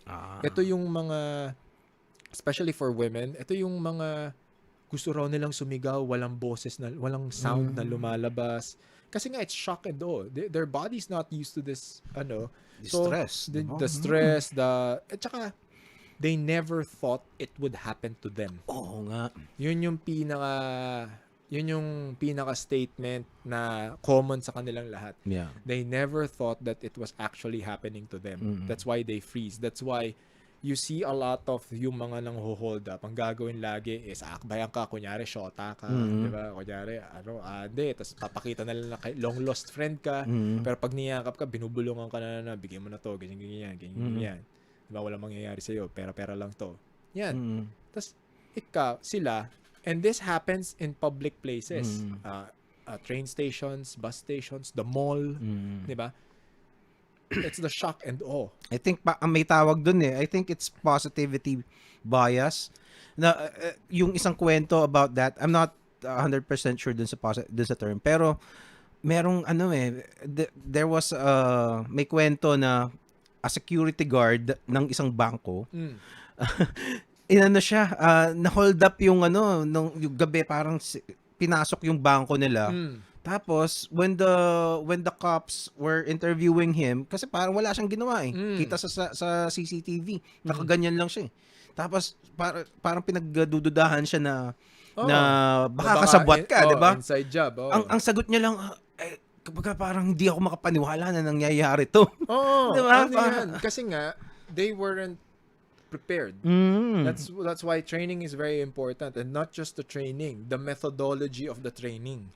Yung the way you are trained, the way you are given information, and the way this information is being communicated properly. Yeah. Kasi nga akala ng mga tao, lalo na mga Pilipino rin ganun akala nila pag umattend sila ng seminar okay na. Hindi, these are things that you have to practice. These are things that take time to build. So hindi siya basta-basta naka-attend ka ng isang seminar, okay na yan. Hindi. Yung seminar, gateway yan for added knowledge. Yeah. That is supposed to funnel you and to make you realize that what you have in your head is wrong. Or there's more to this. There's more to this than meets the eye. Yun yung and yun yung that's my advocacy when I do these seminars and make people realize na this is what's happening, okay? And a lot of the experiences and the stories are that. You don't have to believe me. You can just go on the internet and listen to people's stories, and they will say na nagulat ako Yun yung mga laging word. Nagulat ako, wala akong nagawa, hindi ako makapagsalita, gusto kong sumigaw, walang lumalabas sa bibig ko, I felt helpless. And this was happening, at lahat ng ito nangyayari in a very public setting. Diba? So again, that's why a lot of the things that we do, that's one thing that I learned from Alvid and the entire curriculum ni DefTech na it was a totally different approach to teaching self-defense. The same way na yun din yung tinuturo ni Dr. Sixto Carlos, na talagang sila yung sa kanila ko napulot yung lessons na magkaiba pala. I've always had this perception of self-defense, but apparently it was wrong, and they were able to show me the correct information. So now when it's my turn to share what I know, it gives people more context, and then they realize, oh my God, it's surprising for me, and this is something that baffles me up until now. I did this seminar sa UP Diliman. I told them, do you think self-defense is important? Raise your hands. Lahat. Taas kamay. Okay, who among here is training any self-defense na system or program or any martial arts program? Tatlo lang ang nagtaas ng kamay. Talaga. So yun yung, and it's not just that group. It works for the entire country. Sabihin natin, or the entire human race. Na hindi ko, that's something that I'm still trying to understand. You know that it's important. You know that it's essential. But how come you're not doing it? How come you're not, I mean, there are so many excuses. There are so many, syempre, there are so many reasons. Pero, para sa akin kasi, buhay mo to eh. Well, I think it's the modern times. Kasi back in let's say yung ancient Philippines, merong mga warrior culture, 'di ba? It is essential kasi if you do not have a warrior culture, the other tribe will kill you and get your women and your children, 'di ba? Merong kailangan 'yon. Ngayon wala na yung danger na yun is not present anymore. Tsaka rin kasi, it's also the social construct na parang, okay, if something happens to me, there's the police. Yeah. Diba? There's the barangay tanots. There's the law. Diba? Even the law, diba? There's the law. However, you also have to understand, the people who are doing this, they don't care about the law. Diba? Kaya nga nila ginagawa eh. Kasi may nagtanong sa akin na parang, kaya nga tao, police, okay. Pero the moment na bago dumating yung police, nasaksak ka na, na-hold up ka na, o yan, nabaril ka na, the best din dyan yung mga pag nagtuturo ako, di bibili na lang, babarilin ko lang yan. O yan, bibili ako, sige, may dala kang baril ngayon. Oo nga, diba? Okay, may dala kang baril ngayon. Yeah. Diba? I mean, it's the philosophy culture. It's not because you want, it's not because gusto mo mamiloso po. It's because you want to mask the reality. You don't want to accept na it could happen to you until it does. That's the problem. Yeah. That's the problem. So those are the things that we're trying to really address whenever we share information, whenever we share our knowledge. There are a lot of channels out there, na it's also good about the internet na there is an abundance of knowledge already, and there are people who are willing to give you perspective and to give you the realities of things. Kasi siguro I don't know how to approach this or parang maraming tao na hindi pa rin alam kung ano yung realidad na nangyayari. Na parang they say na they can depict or they can picture violence. But they don't know how to react when it actually happens. Diba? Kasi right now, society has made it parang very, a lot harder for violence to happen to most people, diba? That's true. Kasi may mga, of course, it happens to a lot of people still, pero in a functioning, at least, the Philippines is very flawed, pero at least kumbaga hindi ka basta-basta papasukin ng kung sino-sino sa bahay mo, 'di ba? So meron pa rin tayong batas na umiiral. I agree. 'Di ba? Definitely agree. Ang ano ko lang diyan kasi siguro yun din something I realized through the years that I've been sort of living in a bubble wherein I really thought that kasi I grew up with fighters. I grew up with martial artists. I grew up with people who are better than me. So, if I talk to someone who doesn't know anything about this, when I see the shock in their faces, like, okay, hindi ko pala alam yun. Sorry. Diba? So, ano siya na parang I've always, kasi when I go to tournaments, ang daming tao. Yeah. So parang ako inisip ko, baka marami nang tao. Then eventually I realized there are people, the community is growing, pero mas marami pa rin talagang walang alam or have the littlest idea of what's going on.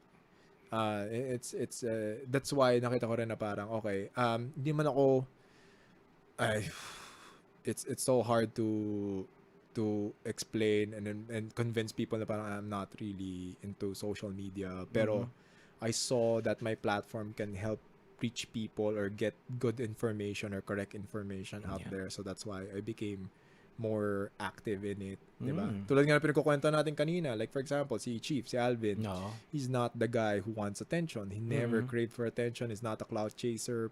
That's why he shies away from like yung mga pabibo na wala, hindi mo siya magagawa ng ganyan. Pero if you ask him about what is fighting, what is martial arts, what is self-defense, what is yung information that he knows that he can add value to the community or to society, he'll do it.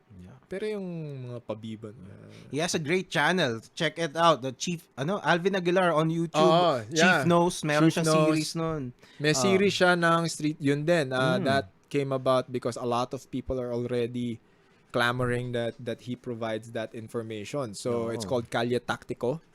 So it's on his YouTube channel wherein it's no frills, no bullshit, no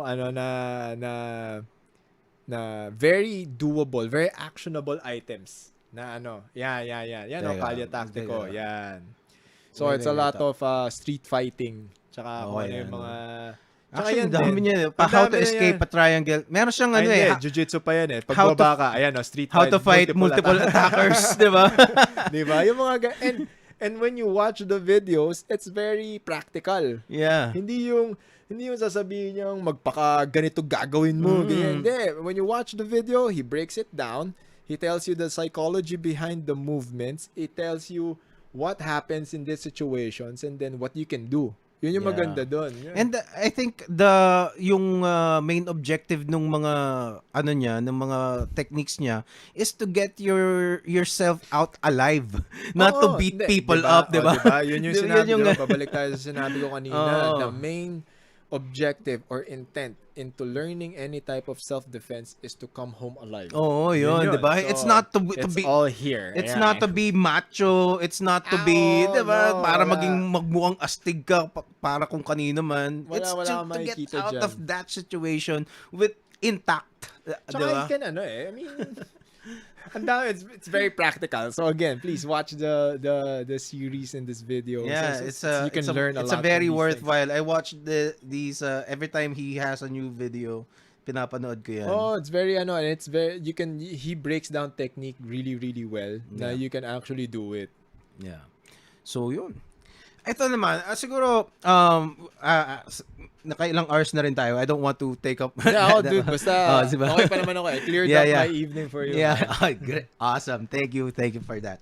Pero one of the things that I really want to talk about is yung the importance of learning these skills, fighting skills, and also the especially to men. Diba? That we are parang there's a connotation right now. There's I would say an attack to men and masculinity. Toxic masculinity. Diba? Na parang yung mga ganyan na parang knowing how to fight, knowing how to throw a punch and exhibiting it is considered a negative. Parang what? I do not understand why there's I'm doing my best to understand all facets of life and all facets of living. And more importantly, I want to understand human behavior. And that's been my intent every time that I train or mingle with people. Now, when you talk about these new ideologies, like lahatin na natin nung mga kung dati ang problema pagkain, 'di ba? What am I gonna eat the following day, 'di ba? Ngayon, ang problema, anong pronouns ko today? so it's nothing, 'di ba? I'm not attacking any sector of, pero this is just an example.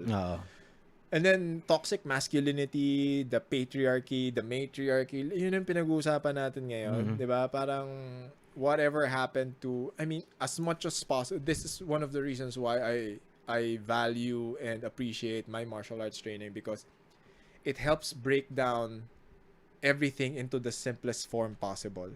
So to answer your question,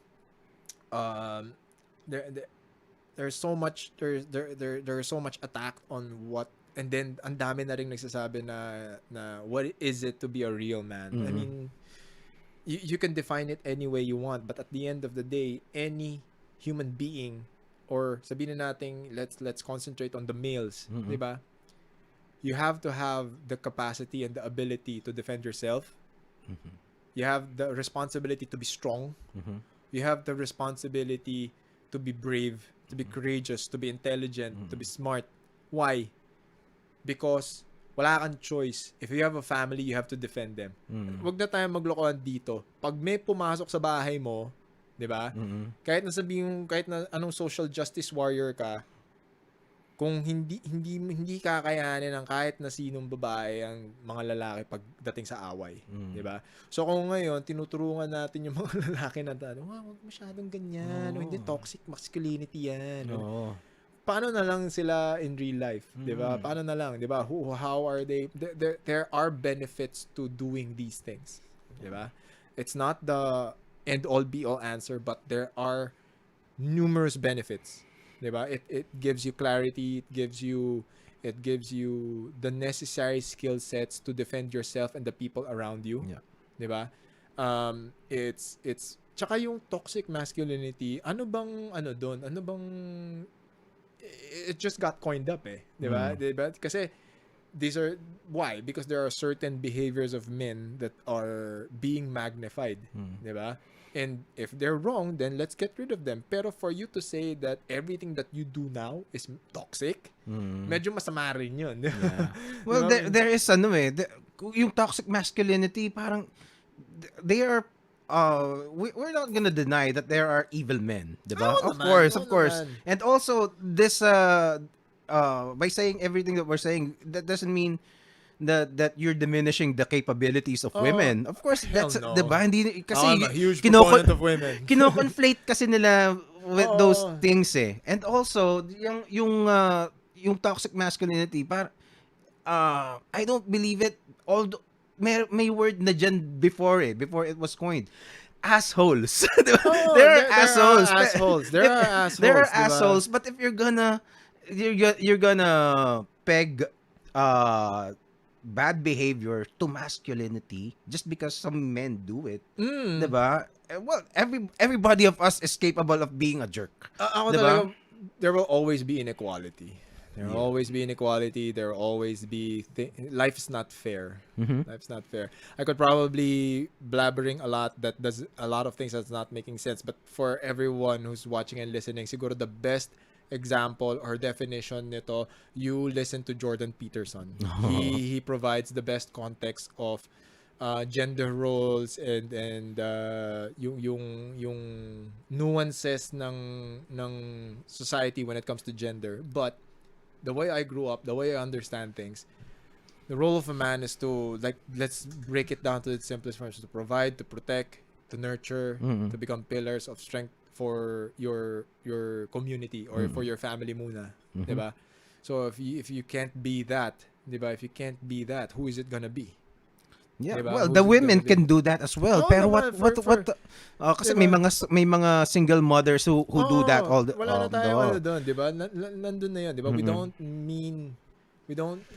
mean ill for kasi siguro I don't like the conversations of segregating people because we all have our roles in society and they're not binary. Yeah.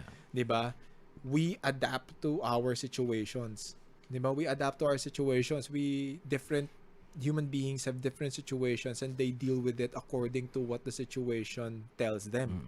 Diba? If you're a single mom, you adjust to that situation, diba? Yeah. If you're a single parent, you adjust to that situation. If you suddenly became the breadwinner, you adjust to that situation.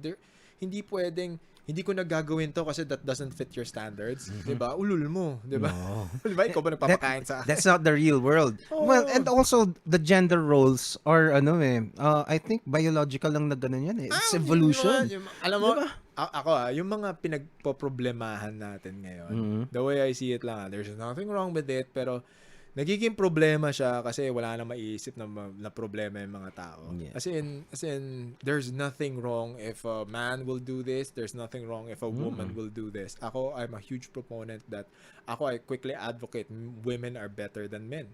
Ganun. And my experience teaching martial arts, women pick up techniques better than men. Women are highly competitive. Really? They're very competitive. Mas intense sa mga women's matches kesa sa mga men's matches. Talaga? Oo. Tsaka, ang mga lalaki kasi, they come in there with preconceived notions of their capabilities. Ang mga babae, they can discern na, I don't know anything, okay, I'll just absorb this. That's why they pick up techniques faster. Wala tayong question dun. Ako, diba? Does that mean na there are certain things na walang inequality anywhere? There's inequality everywhere. Diba? Yeah. Ako, the way I live my life, I treat each individual as a human being. If I treat you as a human being, mararamdaman mo naman yung treatment sa'yo. Mararamdaman mo naman kung binabastos ba kita, kung wala akong pakialam sa'yo, kung nire-respeto ba kita, minamahal ba kita. I think if we just focus on that, diba, that's the simplest way of approaching things. It doesn't matter if you're trans, you're whatever part of society. If you feel respected and loved and you feel that people care about you, you wouldn't really, you won't care what they call you. Well, the problem is there are people trying to convince some people who are, that no, they are aggressing you. Diba? Yun ang problema. They're diba? imposing. Kasi siguro, you also have to understand then na they probably experienced so much shit leading to that point. Diba? Or they were indoctrinated. They were indoctrinated. Diba? They were discriminated. Diba? We don't know their backstory. Pero I also believe then na sige, they could probably say this na parang they imposed to be called in a particular way or to be treated in a particular way. Pero if you treat them well, diba, that's something that I know and I apply in my life every day. Ako, I always tell people, I'm sorry, I'm bad with names. I'm sorry, I don't. Lagi ako may disclaimer na parang this is me, this is what I do, but this is also what I can do and I will do for you. Ako I mean, you can ask my teammates and my students. I give them shit all the time. Give them shit all the time. Sabi nga, even my wife goes like, when she watches me teach class, go like, oh my God, you're so mean to your students. Sabi ko, oo nga, pero dumadami sila eh. Kasi nga, it's just how, it's my methodologies. It's just how I teach. But my students and my teammates also know the value that they're getting. Yeah. They know that and they know na hindi ako namemersonal. They just know that it's my way of pushing them. And wala, they also know din naman na I also make them feel na, okay, during training, this is who we are. Outside the gym, this is who we are. And there's genuine care. There's genuine concern. There's genuine... I mean, mahirap maging coach, ah. A lot of people think that coaching is easy. No, it's not. It's not coaching. There are transactional coaches and there are coaches that are invested in coaching their students. So when you're a transactional coach, okay, after this, bayad ka, tapos na tayo. Lesson, tapos.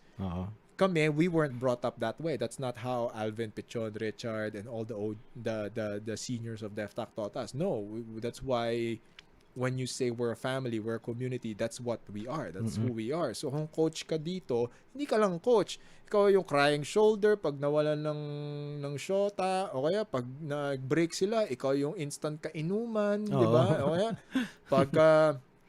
pagka may birthday, kailangan, di ba? You're the person that brings everyone together when there's distress or there's or people are looking for a sense of direction, they all look up to you and you have to step up. You have to rise up to the occasion and lead them. Diba? There are then during competitions, all of them look lost. You are their pillar of direction as well. Diba? Na parang, okay, what coach, what do I do? How do I deal with this? You provide them with the right words to say.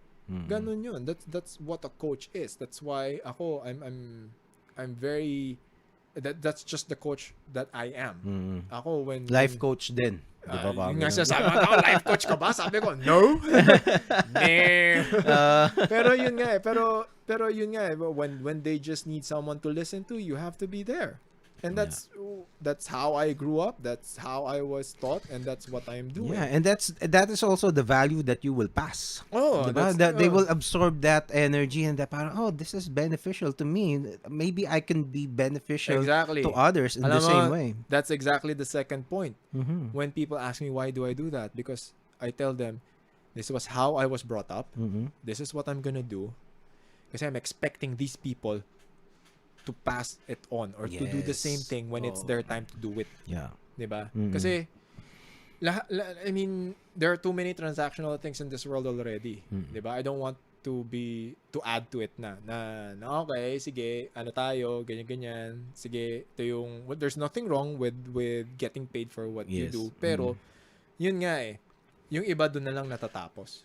Diba? Hanggang doon na lang. And there's nothing wrong with that as well.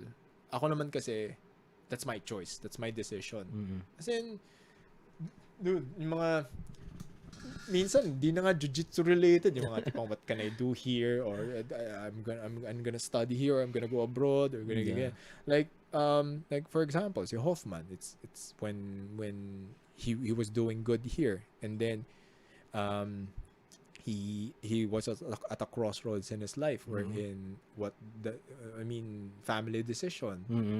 Diba? So he's back in Switzerland. So like when we were talking, he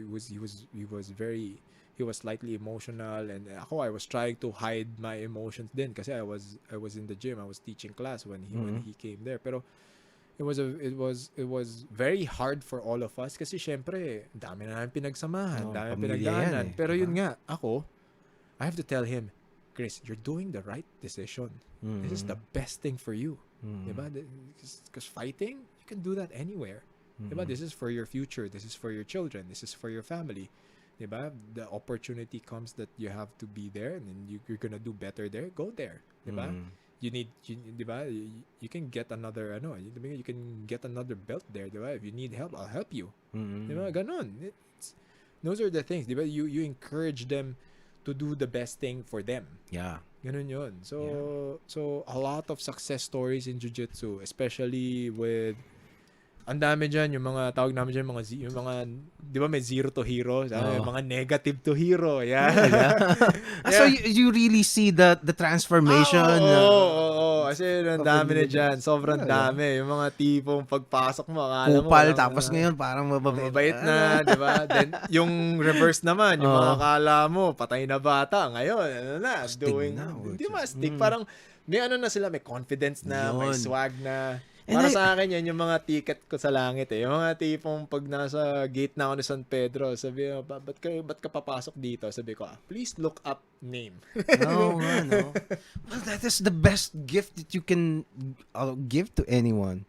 Either hope, opportunity, or that, confidence. Diba? Naman. Kasi, how can you, diba? Tsaka, how can you teach that? Diba? And it also stems from the habit of being grateful eh. When you're grateful, it's easy for you to give. Kasi mapasalamat ka eh. Kumbaga parang paying it forward is easy. I am an artist, illustrator talaga ako. So kumbaga, you can compare drawing, the art of illustrating, to martial arts in the same way na parang you will need practice, you will meet frustrations along the way, and you can pass it also to other artists. And it's not the techniques that you're gonna pass, hindi lang yun eh, also the mentality of thinking that it's possible for you to do that. Yun yung isang importante. And when people realize na parang when they get convinced that kaya ko nga to, it is possible. Maybe I can draw as good as him. Maybe I can also roll like Coach Franco or Coach Alvin, mga ganyan. And then just planting that seed of possibility and giving you hope for improvement, that is priceless. Ako yun yung pinaka-message ko with all of my social media posts when I share concepts, training tips, training techniques. My overall intent is to make sure that you get to your black belt at the shortest possible time. That's it. Kasi it took me 12 years. Wow. Now my intent now is to make sure you get it at a lesser time. Oh, okay. Diba?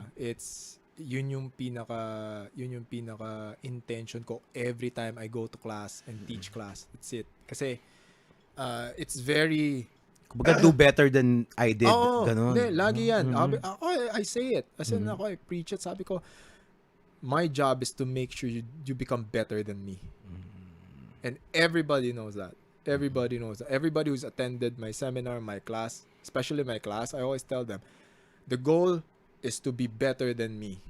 That's what I drill to everyone. The goal is to be sinasabi ko individually, your job is to be better than me.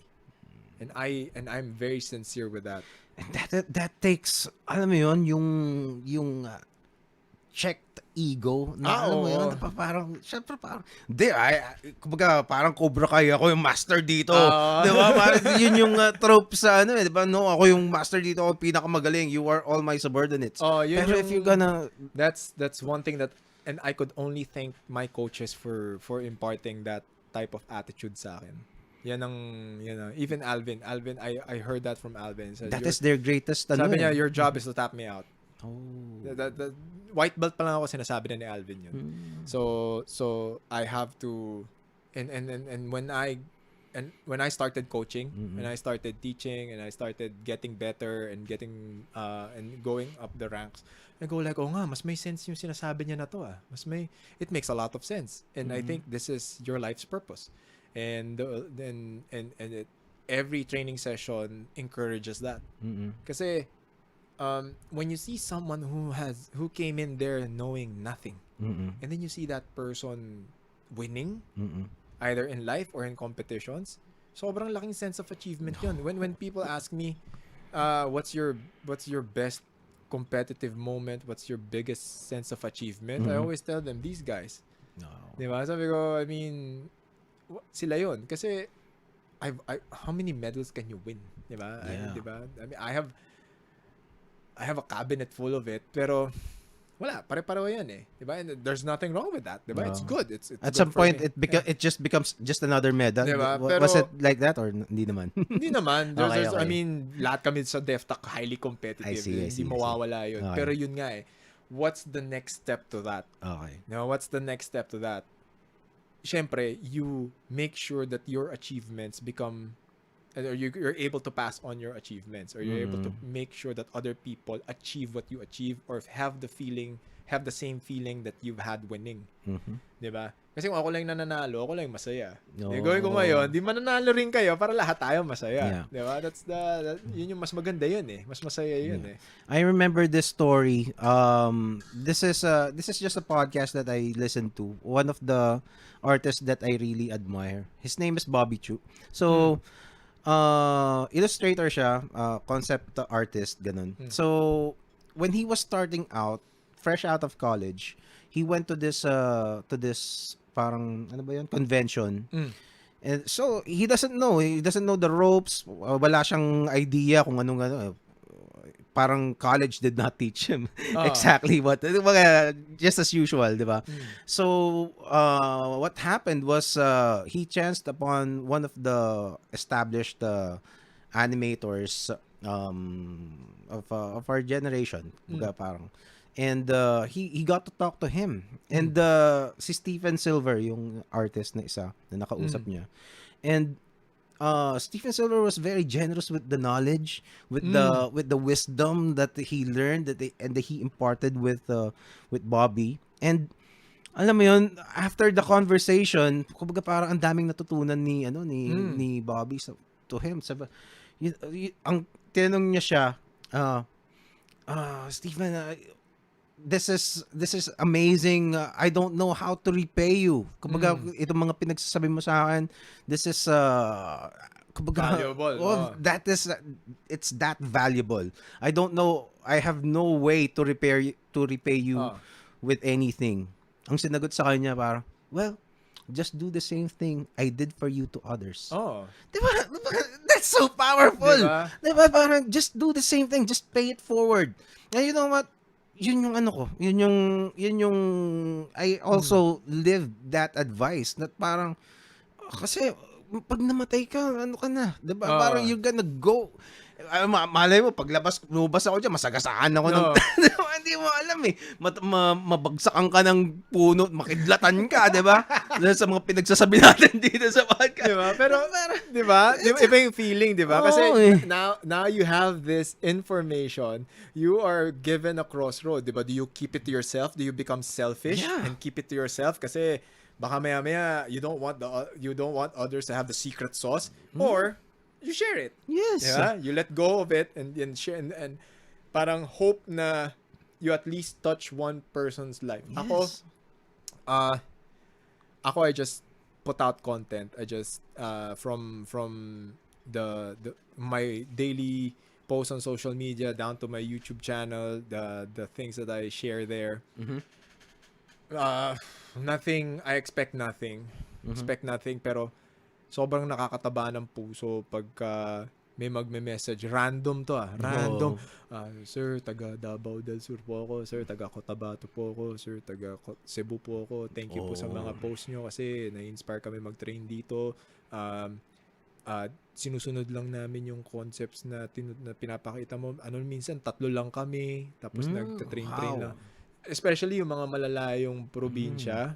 I was like, wow. Sabi ko, I honestly, I don't know how to react to those things. Yeah. Nagte-thank you na lang talaga ako. Pero, di ko alam. And then, for example, sa channel ko, when I break down fights, syempre there are people who will comment and say na ganito, ganyan. Yun yung exchange. Pero yung biglang another random message saying na we like your fight breakdown kasi naiintindihan namin kasi wala nagtuturo sa amin dito niyan eh. So ako like, okay. So kahit papaano, di ba? Kahit papaano nakakatulong. I mean, my market is very niche. The community is very niche pa. So, ano ba, gagawa ba akong katarantado na content or gawa ako ng educational content? And that helps me as well when it comes to I cover combat sports events eh. So, there are people who will cover it na wala, kung ano yung style nila, diba? Kung ano yung alam nila. And then at least ako, I provide another avenue wherein I'll explain how each combination is done. What can you do in this position? What are the possible scenarios? Diba? So I do that for boxing, MMA, jiu-jitsu events, Muay Thai events. So, ang nakakapagod na lang yan 7 hours na straight talking yun. It's like, wow! Kasi play-by-play siya eh. And when I started doing that, I had to get training. So, buti na lang, I was able to get the best training. Another thing that I'm very, very thankful for is I was mentored by the best in the business. Kasi I enrolled in Newbies Broadcasting Academy. So it's run by Sir Noel Zarate, Seb Sarmienta, Nito Henson. So they took me, so I was part of their class. Then talagang bugbugan. Salita. And it's not just that. It's you have to use the words that will convey the right message to the audience. You always, this is one thing I learned from broadcasting school with them. It's not about you. It's about the event. It's about the fighters or the participants or the players. And it's about the audience. Diba? You always have to bring them first. They're priority number one. You don't bring it, you don't talk na it's about you. No, it's about this. It's not about how you feel. This is, you have to be objective. That's why when I do fight breakdowns, kunyari, meron akong idadissect na laban, I post it on my YouTube channel. I tell them, this is the possible scenario for fighter A, this is the possible scenario for fighter B. Para at saka ang intention ko doon lagi is, para yung mga manonood, alam nila what to do in all those positions. Kasi, we have so many martial arts gyms in the Philippines. Then, marami tayong MMA gyms. Pero hindi lahat ng tao na nandun sa MMA gyms na yon marunong magturo ng MMA. Diba? Yun yung So ito, yun na lang yung gawin natin. Sabi ko, yun na lang yung gawin natin. Yun na lang yung ginagawa ko. Another step towards that, which is a bigger project, is Oh, ayan, yung Fight latest breakdowns. fight Teka. breakdown. Teka. Yan, diba? Yan yung latest na ginawa ko. Ayan, see? So when diba? Okay. So pag nandyan, so lagyan mo sa gitna, sige. Lagyan mo sa gitna. Okay. Ayan, so nandyan ako, sinasabi ko kung I tell people ano yung pwede mong gawin when you're on top, what can you do from the bottom, di ba? Sino ba yung lamang sa position na yan, di ba?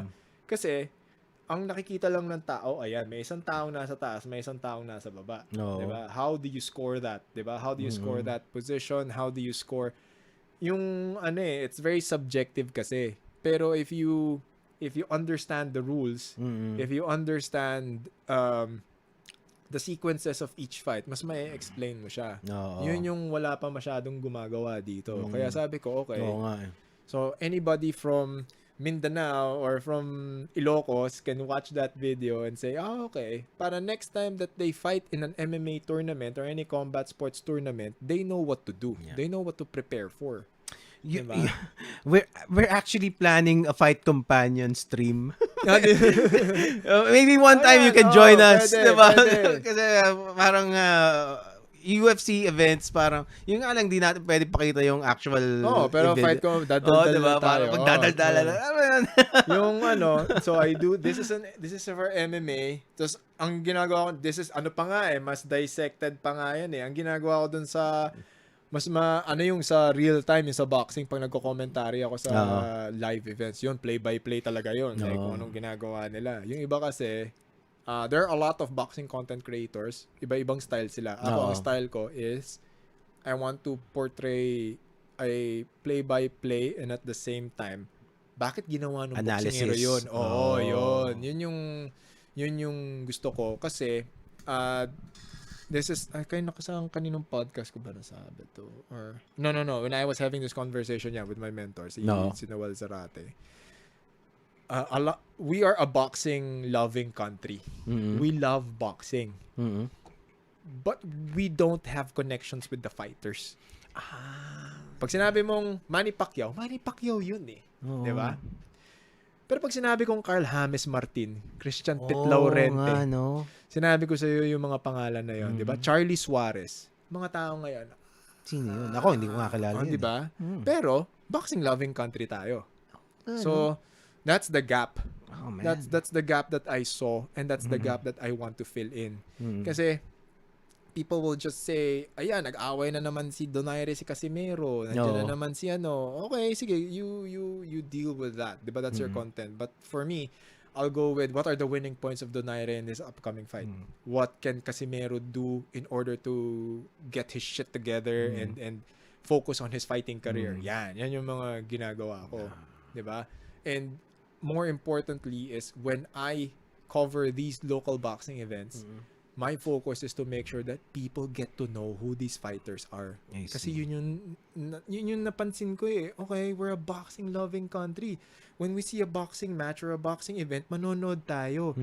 Pero wala tayong amor dun sa mga boxers. Diba? We have so many amazing local boxers. And also yung journey nila kasi I trained with yes, diyan lang naman sa Ilorde, pero I've talked to my coaches. Yung from poverty going here exactly, diba? The hardships of fighting, wala silang kinikita fighting in amateurs. It's nakakapang lunos talaga. Nakalunos-lunos talaga yung You want to tell their story so that people have a better appreciation of the process that they go through. Like, for example, si Michael Dasmariñas, natalo siya ni Naoya Inoue. Everyone gave him shit for it. And I go like, number one, si Michael Dasmariñas is a high-level boxer. Number two, for you to be able to fight Naoya Inoue, ibig sabihin marami kang tinalo along the way. Pangatlo, Naoya Inoue na yun diba? That guy is on top of the mountain.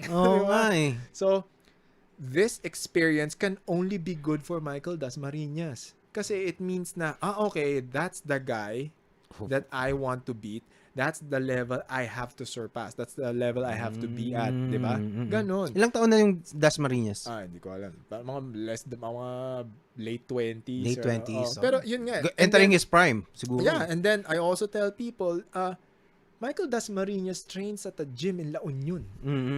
Di ba? So, you have to, yun yung hindi alam ng mga tao. Nakikita lang ng tao, natalo, ampaw yan. Di ba? Wala. Ayan, tamo. Yung highlights niyan, tignan mo na lang. Di ba? May mga... Ito, hassle. Bakit ganun kasi, di ba? Parang do you think that speaks with the boxing literacy? Ayan, to. Ito. Highlights mo pa. It's not just the boxing literacy. It's the yun din yung gap na nakita ko that I'm trying to to it's educating people that boxing is not just punching. It's setting up your punches, it's setting up your opponent for failure, it's making sure that you time your punches properly, 'di ba?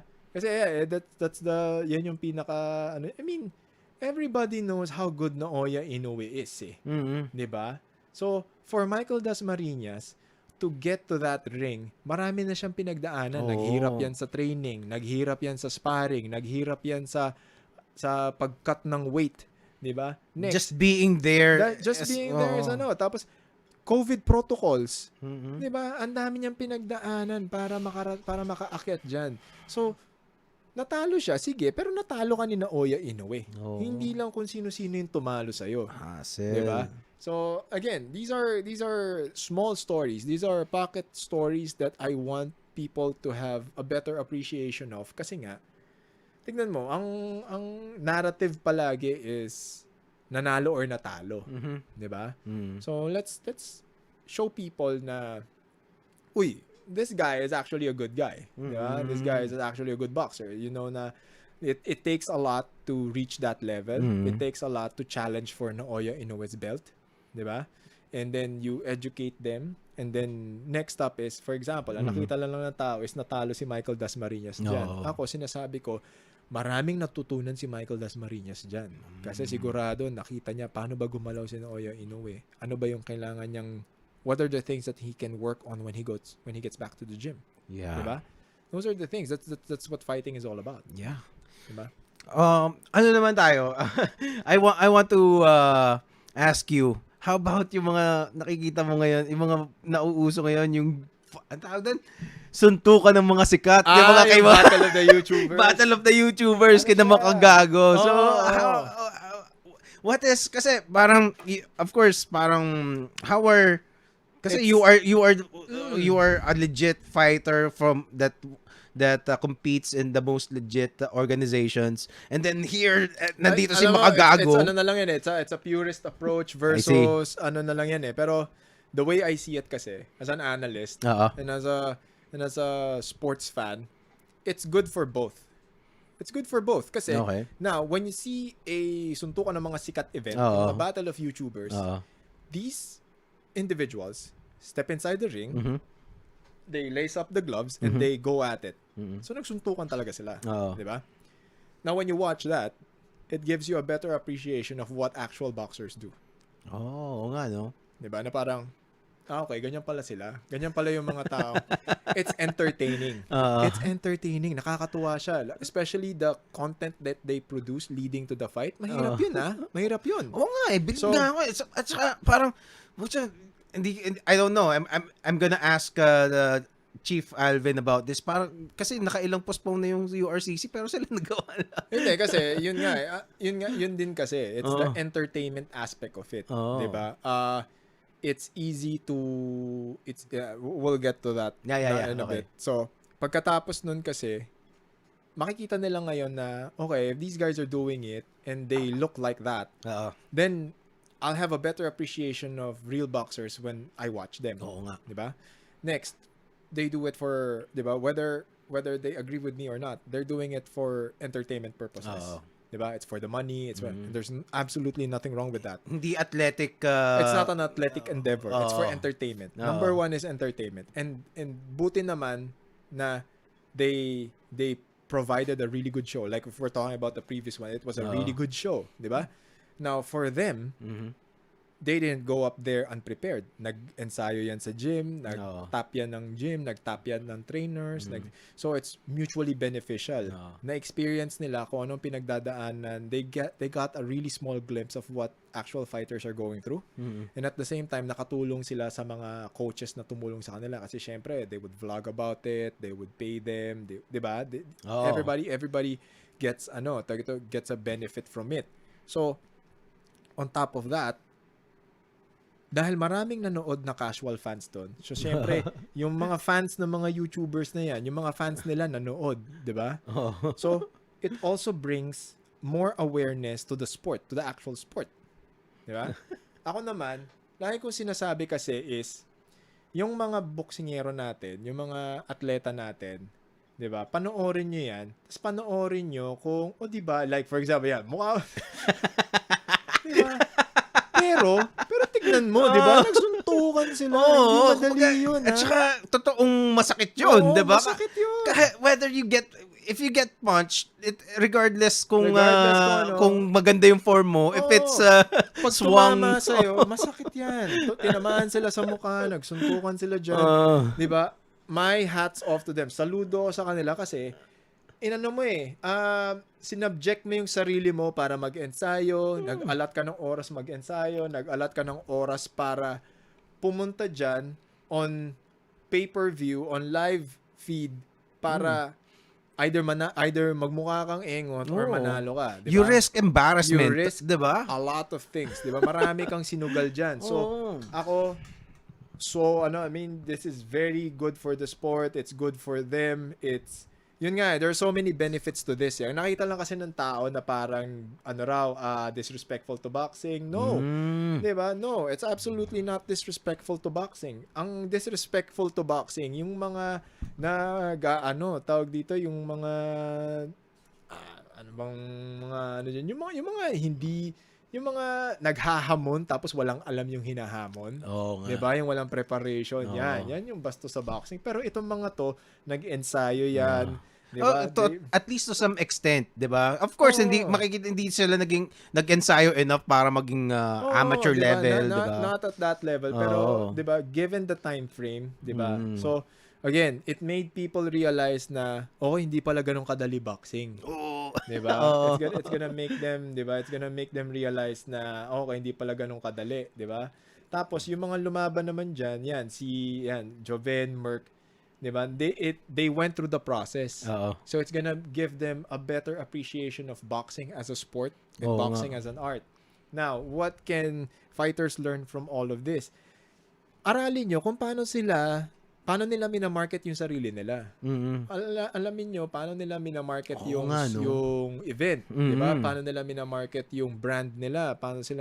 That's what I'm also helping other local fighters. Pag nagtatanong sa akin, sabi ko, you have to build your brand. Diba? We're at a digital age na. Hindi mo na kailangan ng agency. Meron kang Facebook, meron kang Instagram, meron kang YouTube. You can build your own brand.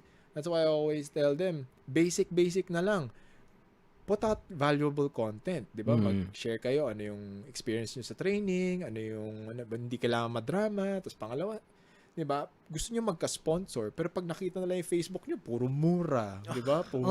Ganun ba yung Madami bang ganun? Hindi, may mga ganun kasi nga hindi, they don't know how to express themselves diba? So, kailangan nila ng ganung pointers. Skill talaga kasi yung articulating your thoughts and branding yourself. Diba? Kaya I'm very happy when there are boxers na, meron ng mga, kaya ako pinopromote ko pag meron silang mga YouTube channel, tas ang laman, training ganito, ito nga pala yung kwento ko, ito nga pala yung ko, diba? Kasi, at least, diba, you're building your personal brand. And then, that's how you get things done, diba? That's how you improve. Kasi nasa digital age na tayo. Yes. Diba? You can capitalize on that, 'di ba? Take advantage of this modern era, 'di ba? Kasi dati it's not available to the previous generations, 'di ba? 'Di ba, magdedepende ka lang kung anong laman ng dyaryo. Kaya kung i-cover ka ba ng mainstream media. Pero ngayon, may social media na tayo. 'Di ba? You can go the Kiko Matos route, magpapasa pa ka, 'di ba? That guy is one of the best success stories that I know na talagang he did it really really well. Really? Nag-DefTech din si DefTech si Kiko, di ba? Kiko. Kiko, di ba? DefTech siya. Is part of DefTech Antipolo. Di ba? He's done it really, really well. May commercial break ka ba dito? Pwede ba mag-see? Oh, sige. I'll go back. I'll handle it from here for now. A bit. So, si Kiko. yeah. Mamaya pag-usapan natin si Kiko, babalik tayo. Anyway, okay, so Chris Hoffman, are you still there? We are still streaming. Coach Franco is just taking a little break, a short break, and he'll be back. And let's see, may mga nanonood ba? Konti na lang nanonood. Hindi nagko-comment yung mga ano eh. Eto, David Gregory, what's up? Brent Monzon, Matthew Bondok. Coach Franco has been amazing, and we still have a lot of things. We could still go for hours, so stay with us, okay? Brent Monzon, Matthew Bondok, Jerome Lupitan, David Gregory, Mavs Chua, Jet Mendoza, Draven Hizole. If you can share this stream, Caravaggio is here, JM Mechuka. Yeah. This podcast is available also on Spotify. We are streaming live on YouTube and Facebook right now. And also, we have a new show also in this channel with Doc Adam and Nico David.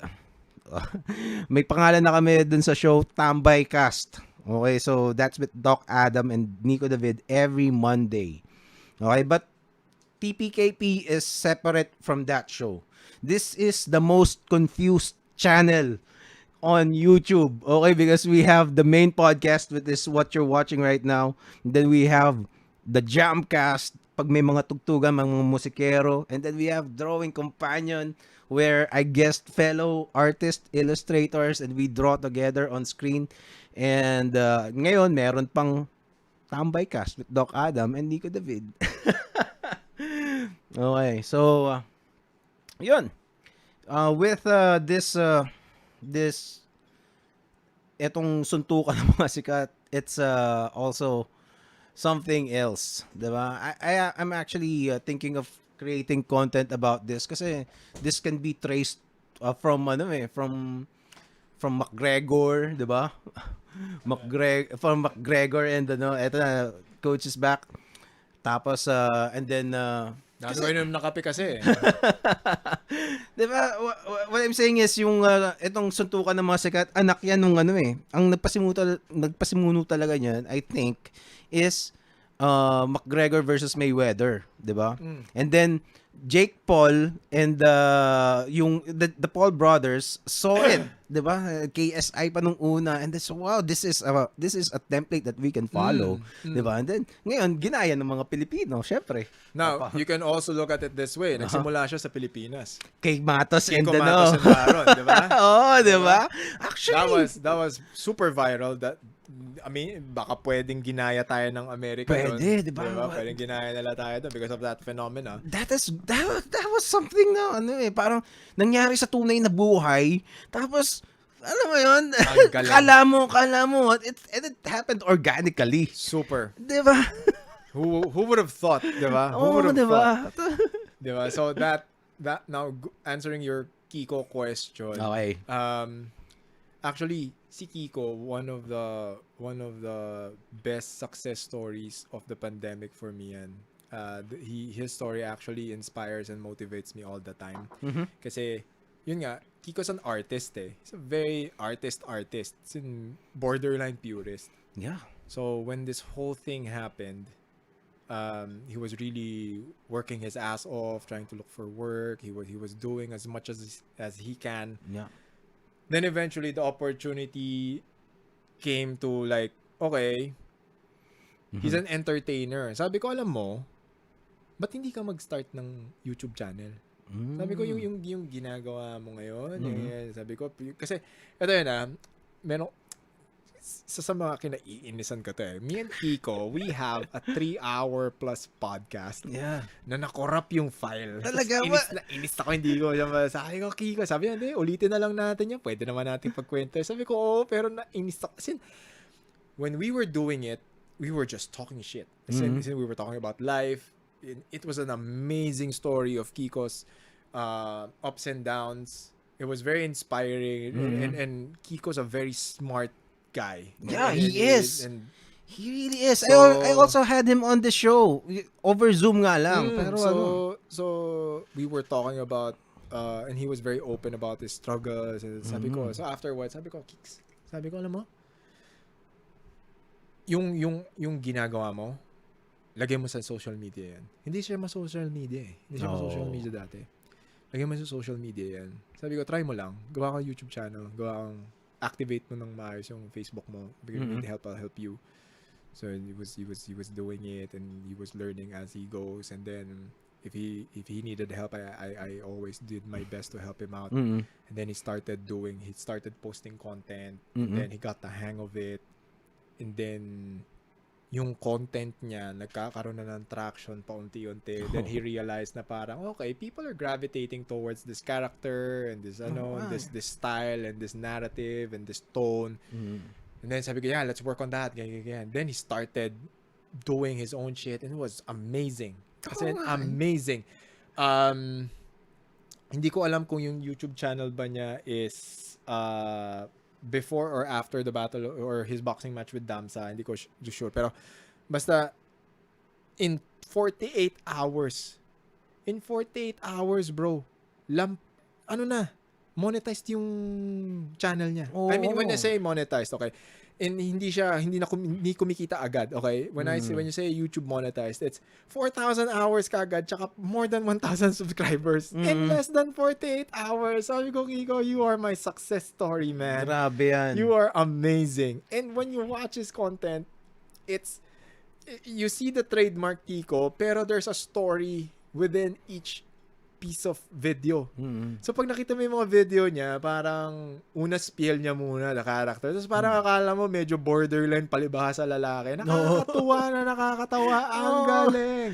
Well, he's actually a very smart guy. Well, not academic smart, pero he's a very deep person. Very deep. He's a deep person. And alam mo yun, pero then look at this, di ba? 210,000 subscribers. He also knows how to play the game. Yes. Yun thing. And people think that he is this idiot na magpapasuntok ng, alam mo yun? Yung sinasabi ko, di ba? He knows how, he understands the game and he plays it really, really well. And then he's using it to his advantage. And then it led him to, alam mo yun, from being in the gutter to now having a comfortable life wherein he doesn't have to worry about food on the table kasi he has a stable, I mean, it's not, hindi siya yung sobrang yaman. Pero alam mo yun, he knows that he can provide food on the table and he can get the bills paid. Diba? And then at the same time, he's paying it forward. Pero mo yung hashtag keep the change. Grabe. Ang galing. Ang galing, diba? Keep the change. I had him on the podcast. May laban dapat sila ni Damsa. Yun nga lang na postpone. Naging boxing yun. Naging boxing. Na-postpone yung dapat URCC So no, after na-postpone, siguro the month later, mga January last year, 'di ba? Tapos biglang na-pick up ni Makagago. Tapos doon nagsimula yung dire-diretso na to, 'di ba? Tapos he went to TikTok and then everything, like, and he was present and he was engaging and then the content was tapping into the emotional psyche of people and it was brilliant. It was good. Sabi ko, ang galing. Grabe, no? Ngayon gamer siya ngayon, di ba? So May gaming channel na ba siya ngayon? Well, kasi tropa niya si Tai, si Eric Eruption. Another guy, diba? when I met that guy, super humble, super nice. Man, I wish, can you help me get him on the show? Tanong natin kay Kiko, kasi ako pinakilala niya lang. I see. He introduced me, we played basketball, and then I see. we were talking about life. And yan, si Eruption, very insightful individual. He looks like it. Very insightful. He's not afraid of, it's the same thing na he's not afraid of showing you how to get things done and share his knowledge, because he really believes of paying it forward. So he's doing the same thing for the people around him. I was able to hang out with him for like mga once pa lang, pero mahabang oras. Dude, that guy is genuine. Talaga? Dude. Well, it looks like it, di ba? Kasi I've met so many people in my life, and you know who are the real ones from the shitty ones. And that guy, I mean, for the moment that we were together, he was very genuine. He was very nice. He was very courteous. And when you see people around him like, "Uy, Eruption, pa-picture naman," he never said no. Sabi ko, "Bro, do you ever get tired?" Sabi niya, "Why? It makes them happy." Pare, ganun. Kaya rin pala si Kiko ganun. Every time that we're together and people ask him I mean, ang daming galit sa kanya na parang, "Oy, kalbo, ganyan." Pero pag nasa labas naman kami, "Idol, picture."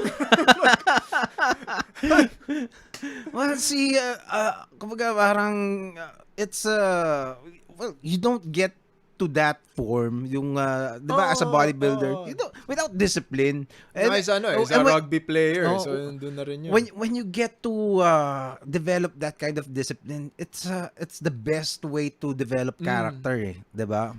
When you just get really good at something, no matter what it is, it's whether singing or whether art, drawing, or whatever, basketball, you would realize, although sometimes you can still be an asshole, pero you will always value that the grind, diba? Like you can take all the processes that you learn with whatever art that you're really good at, and then you apply it to any new endeavor, you're gonna be good at it. Yes. Yeah, that's why elite level athletes or high level athletes can excel in whatever whatever industry they want to be in. Kasi nga, they know that all they have to do is put in the work. You have. Diba? You have to put in the work. So ako, yun din yung natutunan ko. I was training martial arts, but I was shitty with my job. Kasi I thought na, wala, magpo-focus ako sa martial arts career, sa combat sports career ko. Then I realized, this goes against everything that I am learning and teaching. And I started applying what I was learning in martial arts to my job, and then I just made it my lifestyle. Yun na. Ang ano ko, that's why people, like, there are people who are actually surprised that I have work. They thought that I was doing this full time. Then I go like, no. What kind of work do you do? Marketing? I used to be in finance. Now I'm in marketing. I see. So from yung work ko sa finance, so I have to be in the office by 8:30. Madalas pa nga late ako eh. No. Yung mga memo ko sa opisina dahil late ako. So I live in the south. I work in BGC. So you have to wake up early. And then you find parking. Then you work. I finish work ng mga 5:30 or 6. Then I go to travel again, go to the gym, train hanggang mga 10:30. Diba? Wow. Then 10:30, 11. Mga go ganon. Then go home to the south. Diba? Fix yourself. Fix the stuff that you need for tomorrow. I'll probably end up sleeping mga 12:30, 1. Wake up ng 6 uli. Alam mo yun, that was my life. Diba? And I was totally fine with it. I was happy. That's why hindi ko nga napansin na, grabe, ang tagal ko na palang So, it was, pero it also, that lifestyle also allowed me to venture into other things that I wanted to dabble in. One of the things na sobrang thankful ako was, so I stopped, so I quit my job 2018 or 2019, tama ba? Tama, 2018. Then 2019, I told myself na I'm gonna do everything, all the side projects that I promised myself that I'd do. Parang 2018, I'm gonna give it to myself. So I worked overseas. And then I did all the provincial seminars na kinauutangan ko. So I went around the Philippines doing martial arts seminars, jiu-jitsu seminars. So for example, they'd invite me to their gym, fly me over, then I'll teach, then go back here. And then another thing is I dabbled into something that I was very afraid of, pero people were encouraging me. So I became a travel and food writer as well. I became part of Discover MNL. I'm super thankful for them. I'm super thankful for Lucky and Walter na they trusted that I could do the job. So I did 2 stints with them.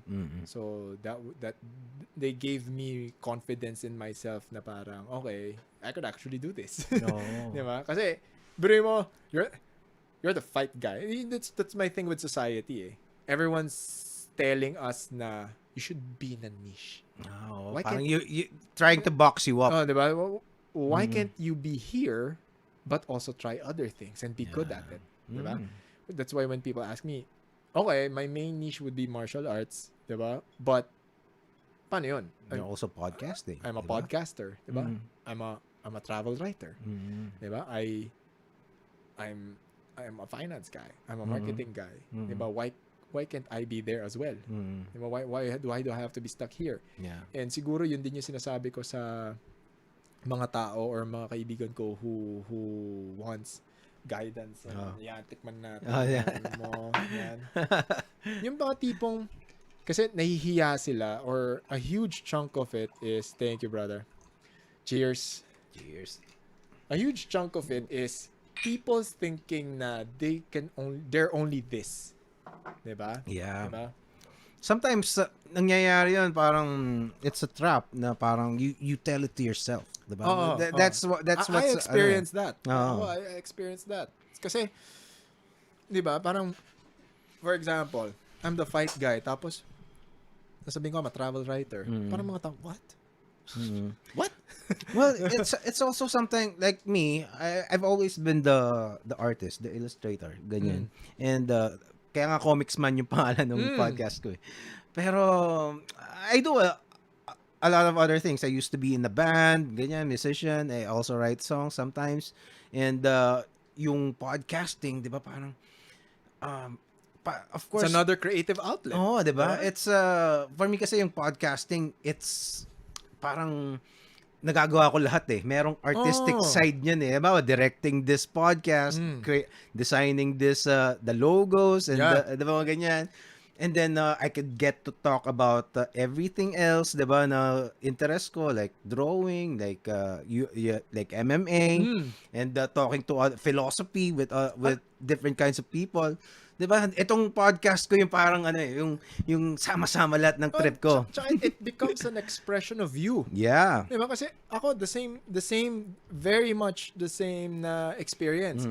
When I started podcasting, my initial intent for the podcast, my podcast was just for a way for me to share information to my students. Na parang okay, lessons tayo dito. Tapos, martial arts centric. Gagawin natin yan. Tapos, sige, ano nyo na lang. Kasi may nag-suggest din sa mga ibang kaibigan ko, ba't hindi ka maglagay mo sa audio to, tapos upload mo lang. So, ako, syempre, yaya pa ako. Wala pa akong alam dyan. Diba? Hanggang ngayon, hindi pa rin ako magaling dito. Okay? Nangangapa pa rin ako.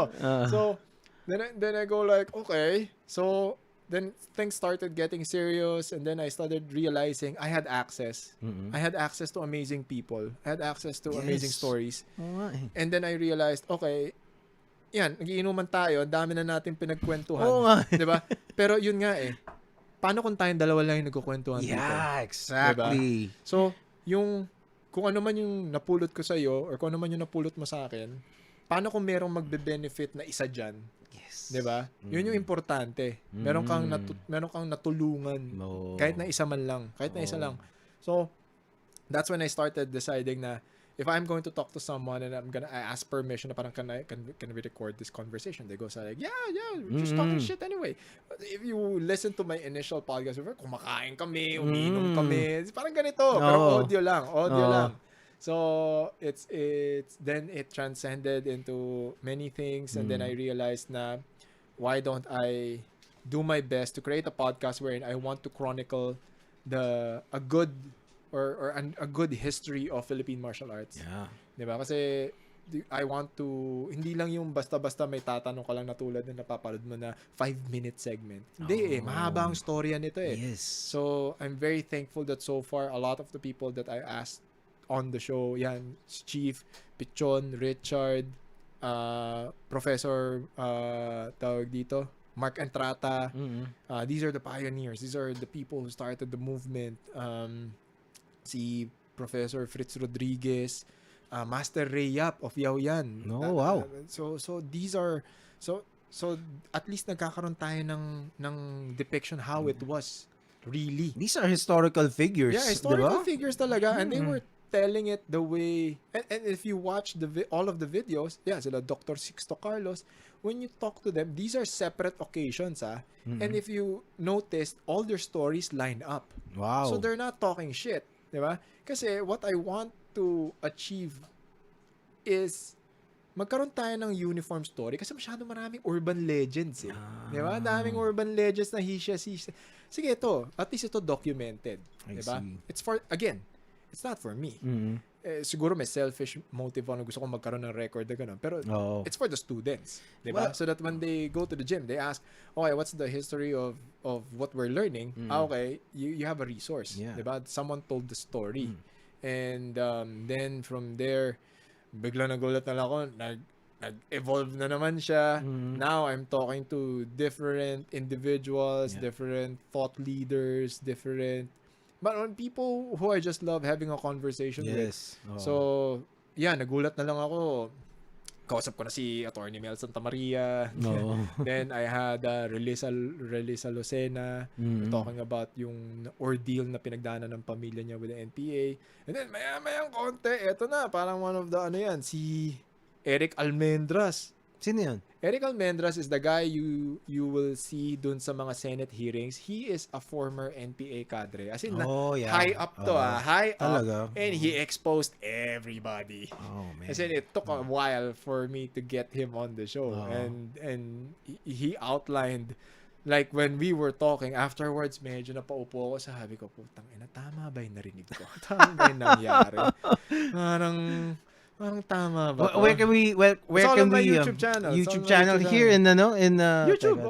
Then sa Franco Rulloda YouTube channel. YouTube channel. Oops, sorry. So when you go to my channel, sige. Makagago yan, teka. Hindi, type mo na. Hindi. Kanina magbaback lang ako kasi ano yan sa history. Okay natin. Top cam.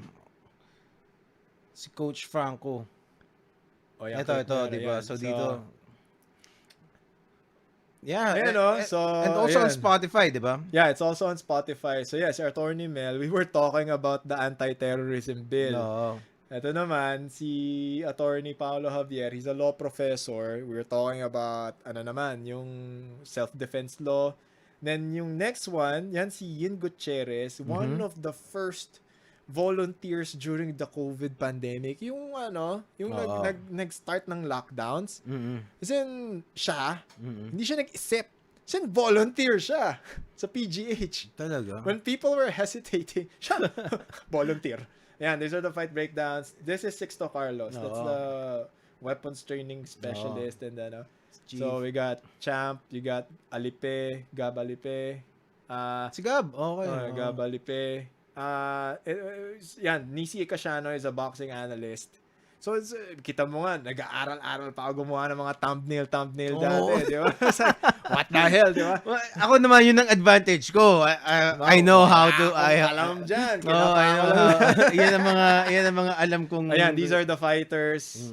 Yan, so it's Ranelio Quiso, Arnel Baconahe, that guy's good. It's a knockout artist yan. So again, it's not me. It's a lot of other people. These are the clips. Yan yung mga maliliit. Kasi the podcast episodes are more than an hour. Oo nga. So yung mga tao, bite-sized content. And then of course, these are the fight uploads. Yan, these are the fights that I covered. Sarap manood ng mga sparring video. This is the sparring. Now, kunyari yan, yung sparring session ni Janelle Lausa. Here's the thing. In the fight community, may mga times dyan na magkakaayaan yung mga boksingero, yung mga fighters, or ibang fighters. Or tara, kita-kits tayo sa gym na to, sparring lang tayong lahat. And that's closed door yun Talaga? Private closed door event yun. Pwede mo ba akong invite dyan? Yan, sige, pag meron ganun, sige. Sige. So when I get invited to those, yan, pwede ba Pwede mo mag-record? Okay, coach, basta ikaw. So, and these are not in bad blood. No, diba? no. Parang this is just for training. For training. Iron sharpens iron talaga. So this is an event I did this is under Jerry Peñalosa's promotions. This is in Laguna. Okay. So I did the commentary for that one. So it's play-by-play. So ayan, yan yung most of my content are like that. So yung sa Coach Franco says, parang nakita mo iba't ibang individuals na. So, when you go to, nandun yun sige, nabalik ko doon sa channel ko. Pakita ko sa'yo hindi, angat ka pa. Angat. Yung sa main, yan. So, if you look into that playlist, Jaguar, paano ba yung dyan? Yan, tignan mo nga. Makikita mo, baba. Para makita mo later. Yes, Chuchi Ledesma, one of the top hair and makeup artists. Bili mo hair and makeup artist. Yan, that's Noel Zarate. Nasaan na yung kay Eric? Medyo latest yun So sige, baba ka pa. Hindi ko nga alam. Kita mo, kinakapa ko pa yung YouTube Self-defense din ni Zamboanga. Okay. Zamboanga. Yeah, si Master Rayap. Yeah, that's the very good. I got Fulayang. Yeah, street photography. Fulayang, this guy's really good. Si Alexis Lim. If you Sino Pinas na Instagram page, siya yun. Talaga? He's one of the guys there. 4 sila. So yeah, photography naman yan. But nasaan na kaya yung si Rocco. Yeah, another legit guy. Si Rocco Nasino. Na martial artist? Oo. Purple belt sa jiu-jitsu. Tsaka medyo nalaglag siya dyan sa episode na yan. Kasi medyo nag-uusapan namin. Tapos this guy is McDojo. Do you know McDojo Life? Yeah. Siya yung nag-expose ng mga fake martial artists. Nakausap ko rin siya. You got Agatha Wong. Nasaan na yung Sige, baba ka pa bro. Sorry. Medyo sige. later episodes kasi yun Yun yung mga... yan. This is another one pero medyo technical siya. Futures Thinking with Jose De Colon. Futures Thinking is thinking ahead 50 years on our country's economy. Ayan. Relisa Lucena, yung anak niya, nirecruit ng CPP, NDF. Wow. So, kunento niya kung paano yung recruitment, anong pinagdaanan ng pamilya nila, yung process. And now, she's an activist mom. Talagang pinaglalaban. Siya ba yung yung sumisigaw dun sa PUP? Yun. Siya ba yun? Wow. Tapos, when you go,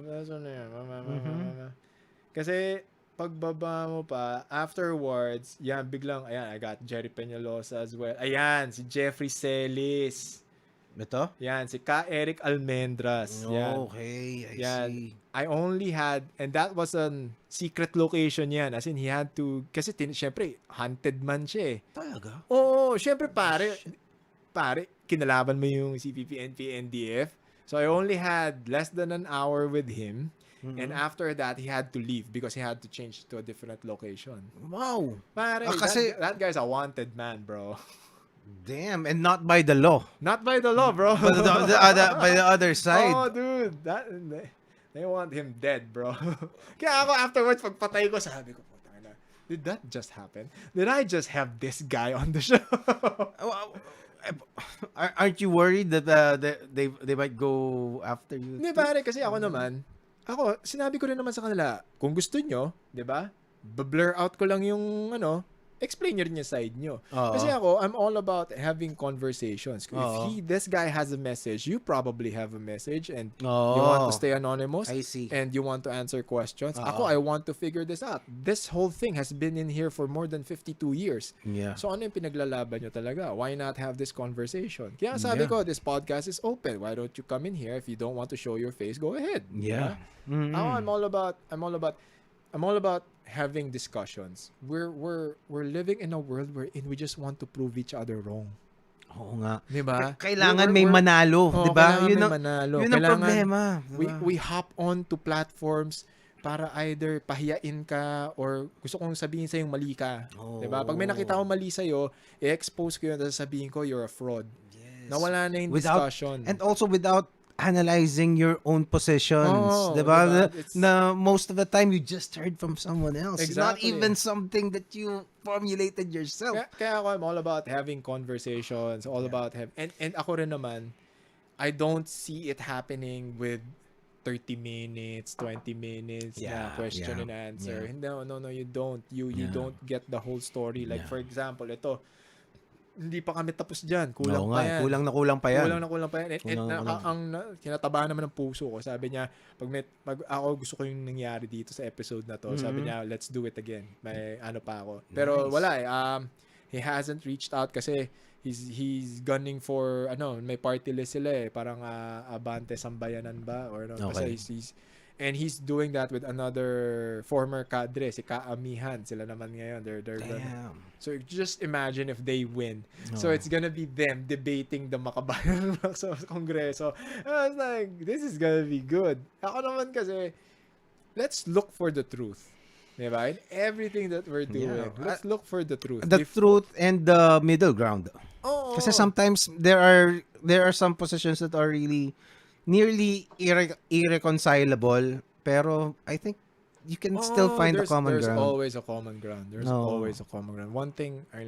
If there's one thing I learned growing up and getting older is that there's always a middle ground. Hindi pwedeng black and white. Yeah. Hindi. There's more gray into this than what we see. Nuance, diba? Nuance talaga, bro. And we're becoming technology, society, cultural barriers. They're all pushing us to be in teams. And then that's something that I always share in my social media as well.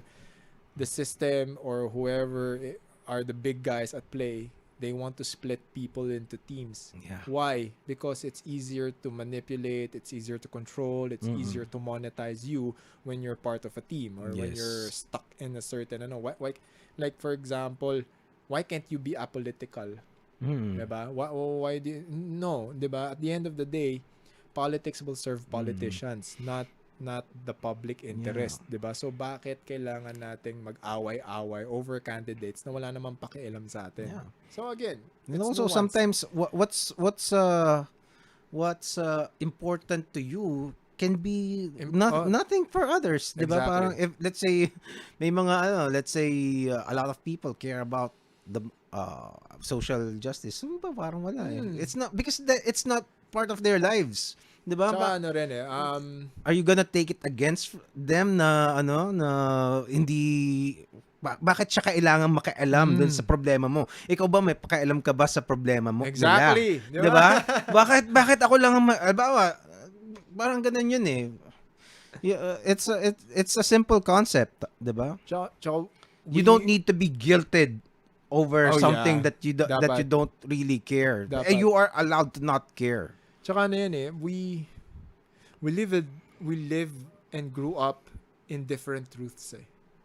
Yeah. Iba-iba yung realidad natin, iba-iba yung upbringing natin, iba-iba yung influences natin sa buhay.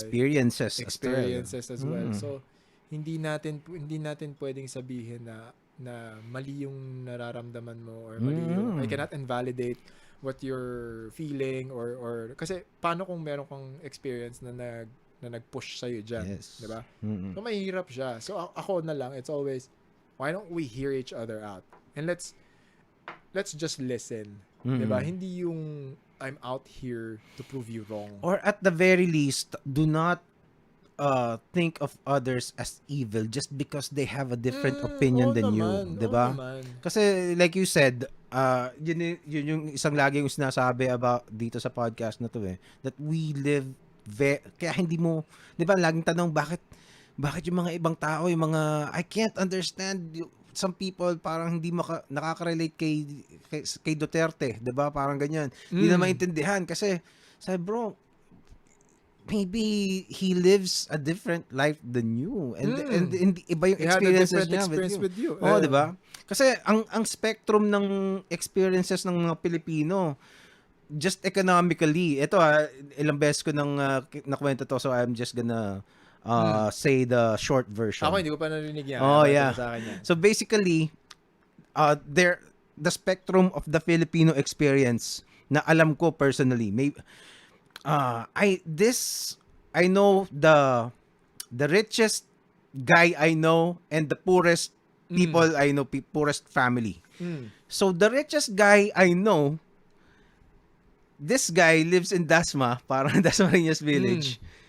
nagpagawa siya ng bahay, mansyon, for that costed 150 million pesos. Yung lupa niya, syempre, mas mahal pa yun, di ba? Hindi niya nagustuhan yung pinagawa niya. Pinatibag niya. Pinatibag niya. Okay. Pinatibag niya. Mga pwedeng bumili lang siya. Basta pinatibag niya. Tapos pangalawa, nagpagawa siya ng bago on the same lot. Hindi ulit niya nagustuhan. Pinatibag niya na naman. Dami niyang pera. Oo nga, sobrang dami. Okay. Hanggang yung dinatnan ko na bahay na yun, kasi rumakit lang ako dun eh. Ang kausap ko actually was the driver. And wala naman ako dahilan para hindi siya paniwalaan, di ba? So, ngayon, the house on that, malay mo, pinatibag niya rin yung huli na yun, di ba? Back then amounted to 450 million pesos, just the house without the land, parang ganoon. So that is the richest, the most ostentatious experience, encounter, gesture na alam ko. Ngayon, yung pinakamahirap na kilala ko was a neighbor in the province ko. So, kumbaga just a 5-minute walk sa likod ng bahay namin. This family lives in a hut without flooring. Okay. Talagang lupa. Tapos they were both illiterate and maliit lang yung bahay, and they were farmers who do not own their own land. Parang nakikikuha, mga laglag. Yun kinakain. Nagtatanim sila ng kamote na hindi nila kamatis pala sa amin. So, ganun. Yun ang kinabubuhay nila.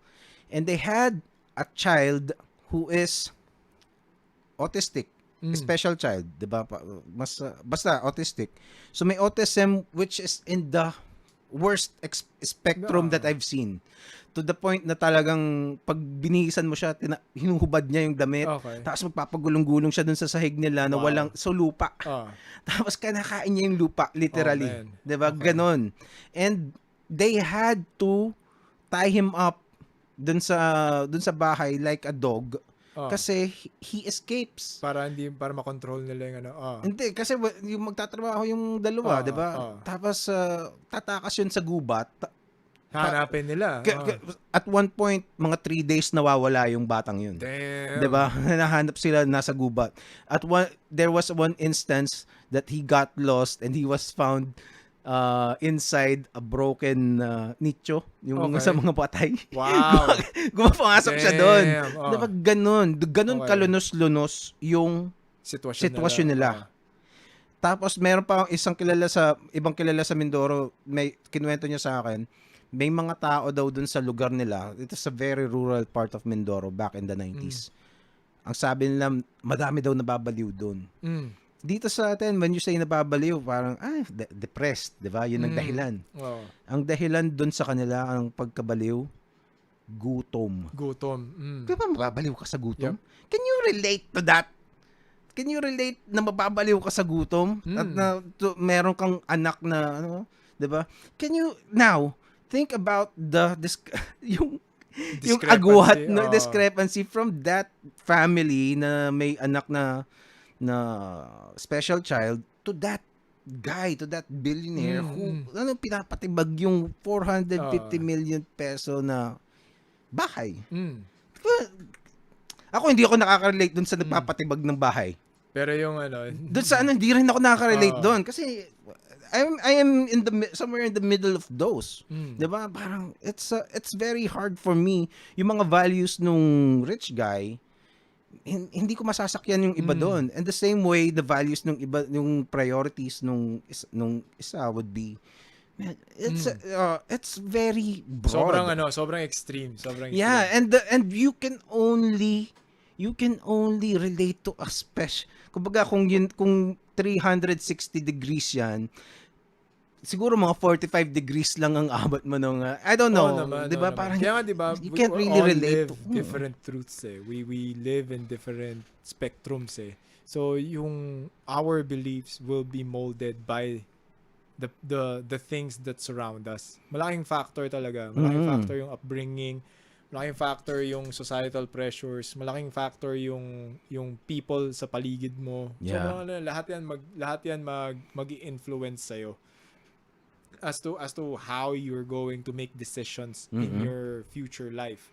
So ano talaga, kaya I mean, going back to martial arts, it helps you understand those things. It helps you understand human beings as individuals. Na ano tayo, iba-iba yan. Iba-ibang personalities yan. Bakit ba iba-iba yung personalities? Kasi iba-iba yung pinanggalingan tsaka yung experiences natin. Yes. So that's why you treat them differently. You show them something that is Universal, and then you parang especially with jiu-jitsu, ito rin, paano ba? The goal is to teach something universal, but make it their own. Okay. Parang yun yung, as coaches, parang, individualize it. Parang for example, a rear naked choke. A choke or an arm bar. Sabihin natin an arm bar. I will show you how to do an arm bar. Now, after that, I'm gonna teach you how I do it. And then when you learn that, now it's time for you to show me an armbar that only you can do. Oh, I see. That's the progression of teaching martial arts. I suppose another aspect of martial arts is martial arts would force you to deal with things in a primal level eh. Oo. Parang life and death situation. If you're getting choked. I experienced getting choked. Yung biglang magta-tunnel vision ka. Parang nakakatakot eh. Kaya nga sabi ko sa'yo, diba? Training will always bring you back to the most basic of things. And it puts things into perspective. At the end of the day, yung feelings, yung arte, yung wala lahat yan kung hindi ka buhay. Diba? And also, the rich guy na nagpapatipag ng bahay at saka yung couple na kilala ko na may special child kid, they will all know just the same the terror of getting dying, diba? of getting choked. That's one thing that's a common denominator for both. Diba? That's why ako very it's thankful. primal. Even Joe Rogan said na parang jiu-jitsu guys or martial artists, they deal with reality on a daily basis. Yeah. And that allows them to put things in perspective all the time. Oh man. Diba? Dude, kaya ako minsan parang ang hirap makiride sa issue ng mga tao. Like for example, when I see things on Instagram, especially on TikTok, yung mga nag-aaway, parang ang hirap, no? Parang ang hirap makiride. I mean, nakakatuwa siya, pero parang sasaw-saw ba ako dyan? well, it's not that we're above it. Diba? Parang we enjoy. Yan, yung mga suntukan ng mga sikat. Parang masaya siya, diba? We laugh with them, diba? Pero it's sometimes you really have things na parang may priority ka eh. Diba? Ako minsan, yun na lang namin kung priority ko ba ito. Marami akong kailangan gawin. Kasi dito sa paggawa ko ng content, it's so easy for me to just do what, let's say, Bakagago does. Diba? Parang pick a target and just bash on that person. It's easy views, diba? Pero it's not me. Totoo. Hindi ako yun eh. Parang, hindi ako yun eh. Actually, yun diba? yun eh. Parang tatanungin mo, ako ba to? Diba mali eh. Diba? Hindi, kung hindi siya ikaw authentic yun. Hindi siya authentic. So, ang isang content talaga na nakarelate ako is Joe Rogan's podcast. And when I saw Joe Rogan's podcast in maybe 2013, 2014, I saw immediately that is some kind of content that resonates with you, that connects also with you. And also does not exist here back then doon pa lang isip ko, kaya ko kayang gawin to? Dapat may gumagawa nito eh. Dapat may gumagawa nitong ng ganitong content dito sa Pilipinas. Until it evolved to when I saw na walang gumagawa. Ba't di na lang ako? Diba? Parang somebody is gonna do it. Might as well be you. Diba? Tsaka ano yan, tawag dito, there's so many, there's plenty for everybody. As in, for example, ayun, major shoutout, Philippine Podcast Directory, PPD. Ano yan, when I became part of that group, parang the podcasting scene, parang 150 pa lang ata yung members. Ngayon, pag nung huling check ko nung page, yan, PPD, tsaka Podcast PH, sabi ko, 3,000 na. Oo nga eh, Lahat diba? nag-podcastan lahat ngayon. Nakakatawa. And yun pa, para makikita mo, okay, you'd think na ang dami. Yeah. Pero, nakikita mo, may audience yan lahat. Yeah. Diba? And yung audience mo na yan, they can listen to other people's podcasts. And who would have thought na there would be may mga magsa-stand out doon sa mga grupo na yun, 'di ba? So it's you can only be happy for them kasi parang okay, ibig sabihin this can work. Yeah. 'Di ba? It can work. We also have a group, yung Pinoy Podcaster. There's a Pinoy Podcaster page. Mga 80 plus na rin 'yun. Meron kaming Discord server. Yun, tapos naggagawa kami ng mga meron kaming podcast open mic podcasters open mic. So minsan pwede kung kasama ka sa Discord, you can join the kita mo nga, diba? Dami kong minsan sumama ka doon, diba? mga tayo yung mga sa akin sa Discord, para ako shit, another platform. Diba? Kaya minsan sabihin ko, sige, pag may oras ako, ganyan. Siyempre, I have work. Yeah. Then I have to do the podcast. And then, as much as possible, I want to train. Lagi yun Hindi nawawala yun I have to allot time for that Okay yan Sige, titignan ko nga yan. Pinoy Podcaster. Hanapin ko yung, Pinoy Podcaster. Ayan, yung Discord na yan. Oo. Kita mo, that's another platform. And a lot of people are doing that. Diba? Yung mga... No, Discord. Teka. Lagay natin dito sa screen na to. So, this is Pinoy Podcaster. Meron kaming... nag-i-stream pala tayo dyan.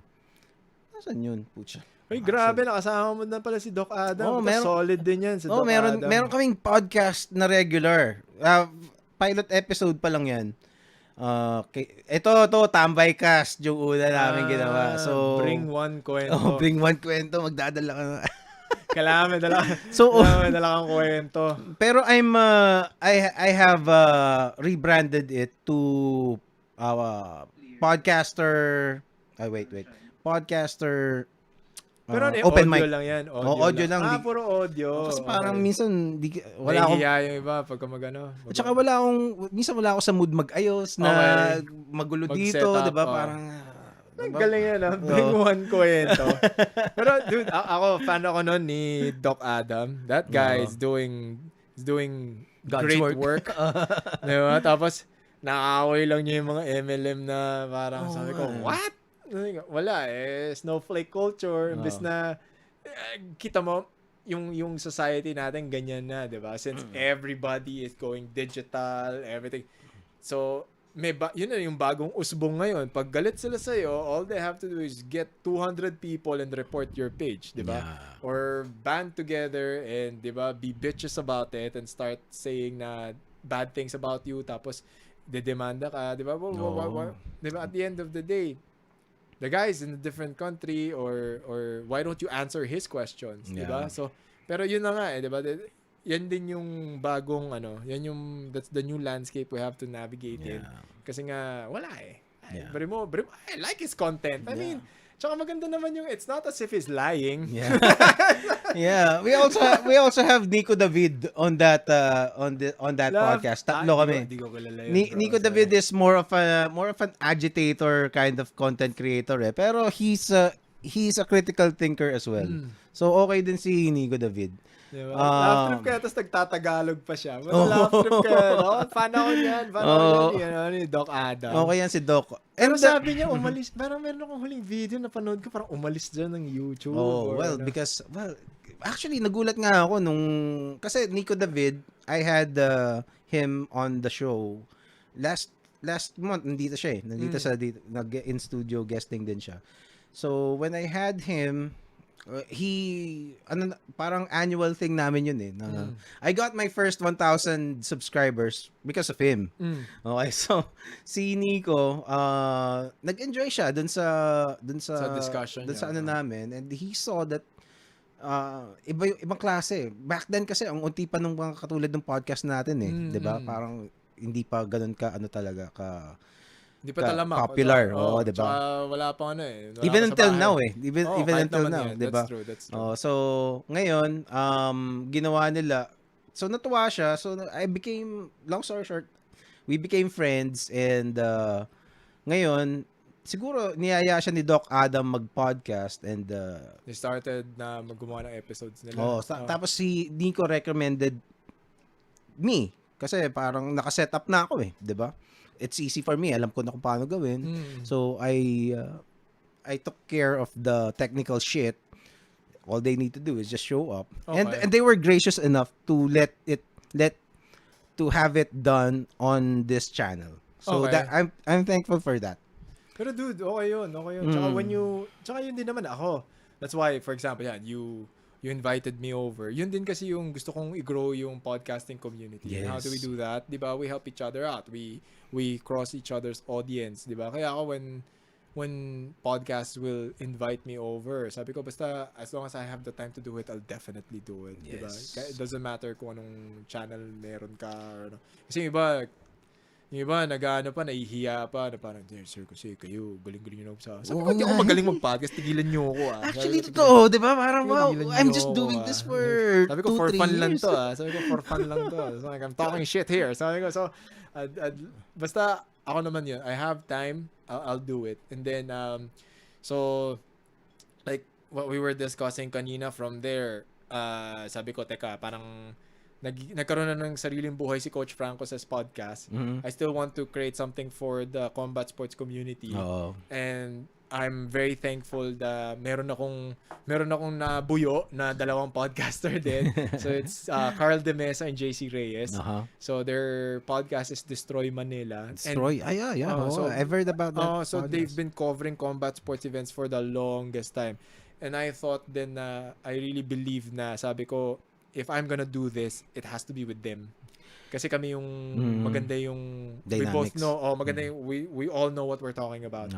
And we want to be of service to the community. I see. And pumayag sila. So I go like, okay, let's do this. So we decided, ayan, Combat Sports Weekly, then yung mga tao, oy, ano na kayo, yung mga titos of fighting, live na pala. Sabi, okay. So it became our thing. Everybody calls us the titos of fighting. Yung Destroy Manila ba, ano? Are they all fighters as well? Hindi. Si Destroy Manila, it's Carl and JC, and they're talking to fighters, I see. tournament organizers, mga More like fight fans sila, ganun, or hindi, mga practitioners din. I see.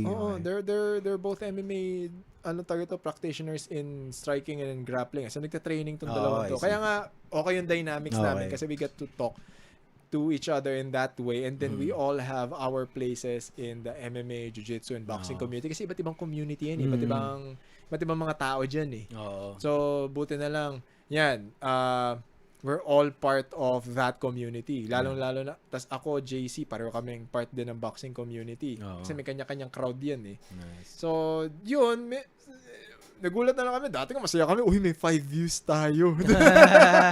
Tontuwa na kami doon. Then, maya-maya, ma-average na kami ng 300. Sabi namin, totoo ba to? Eto, may 62 playbacks na tayo right now. So, what is 62 playbacks? I don't know. Hindi ko na alam. Thank you sa mga nanonood. Diba? Sa YouTube yun, sa Facebook, could be a little more. I don't know. Diba? Tapos ito yan, diba? A lot of people then commend us kasi they also watch the old episodes. I was like, wow, thank you. So I was like, okay, this is good. You'll never know na parang biglang meron ka mga bigla pa. Tsaka ako, yan, we had Kiko over, and then meron na kaming bagong member, si Tito James Deacon. Yan. Hindi talaga si James. Sobrang MMA fight fan yon, and he also knows what he's doing. So there was andyan si James Deacon, and then the next one si Raymond Marasigan. Na parang nagsunod silang dalawa. Parang so afterwards medyo nag-sink in na sa akin. Sabi ko, tama ba 'yung nangyari? Naging guest natin si James Deacon. Tsaka si Raymond Marasigan. Si Raymond Marasigan na 'yung episode namin umiinom pa kami. Alam mo yun ang mga I'm one of the things that my dreams talaga is to create, as podcaster, we can create a community. Kasi that's what I see sa US. Parang especially in the comedian podcasters community. Para sila yung nag-guestan Diba? Kayang-kaya naman yan. Kayang-kaya naman yan. Ang lang is, number one is the time and then the reach out. Yun lang yun. Syempre, kaya ako, as much as possible, kung kaya ko talagang pilitin, gagawin ko talaga siya kasi nakita ko I want to grow the community as well. Oh, me too. Yan din. That's why I also joined si Philippine Podcast Directory, the people there, sila Drea. Yan yung ginagawa rin nila na parang, oy, let's feature this podcast, or let's go. Ako, any podcast out there that I have the time to guest in and I can answer your questions, ako laging yes. Kasi nga, tulong yun sa show nila para rin ma-encourage sila to continue doing podcast. Kasi it's an emerging market, lalo na sa Philippines. Hindi pa nakikita ng advertisers yung potential nito. Hindi pa nila nakikita, pero it's a huge potential. Yes. So many upsides na walang downside. Bro mo, you buy X number of episodes or a season. When they see your logo, when they see your brand there, it's gonna be uploaded in perpetuity. Not unless tanggalin siya nung may-ari nung channel, di ba? Nandyan na yan. Like for example, itong episode na to, it's gonna be on YouTube in perpetuity. Not unless, di ba, Jay decides to remove this. Nandun na yan, di ba? And it's eyeballs, di ba? It's eyeballs. Yung nandun pa rin kasi tayo sa Pilipinas kasi nandun pa rin yung instant gratification eh. Yes. Na parang, oy, celebrity, dyan tayo. Oo nga eh. And the thing with what makes it a little harder for us podcasters, especially the content that we provide, tayong dalawa, tayo kasi we show both sides eh. Parang, di ba? Ang patok kasi sa YouTube na nanonotice ko is parang you pick a side then bash the other side, diba? And then the other side will do the same to you. Sagutan kayo. Yan ang mangyayari dyan. Kasi ang dali lang gawin nun eh. Ang dali lang gawin nun. Sabi ko parang, ako lang talaga meron akong thing about me na parang kailangan pahirapan ko yung sarili ko eh. Pero if I can do that easily, probably better than the other people. Actually, diba? Pero hindi ako yun eh. Diba? Hindi ako yun eh. I agree. Ako rin. I can't. Diba? Parang, talaga ba? I mean, aabot ba sa punto? Tsaka, siguro, are you gonna look back 10 years from now and go like, be proud of yourself and say, maybe when I was 25. Hindi natin alam yan kasi hindi tayo kumikita ng milyon-milyon sa bawat gagawin. So siguro kung gano'n na tayo, pwede natin ano yun. Kung 25 ako, when I was 25, I could have easily done that. I could have really done that. Probably have done that. Tsaka you can blame it on, I was 25. Diba? Ngayon, I'm 40. Ano? Hindi na bagay. Diba parang, yung konsensya mo na yung magpipigil sa'yo. Dude, I was like, hindi ko ba talaga to?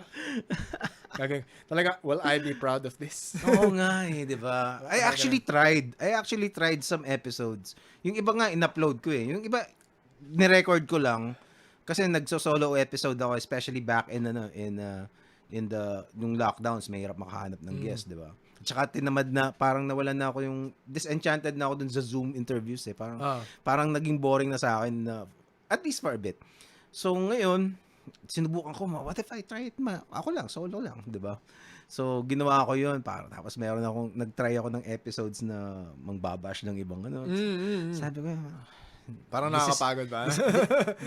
Is this really something? Una, parang is alam ko I was not enjoying it. I'm just doing it to alam mo yun, papakialaman ko ba yung mga kaso sa Tulfo?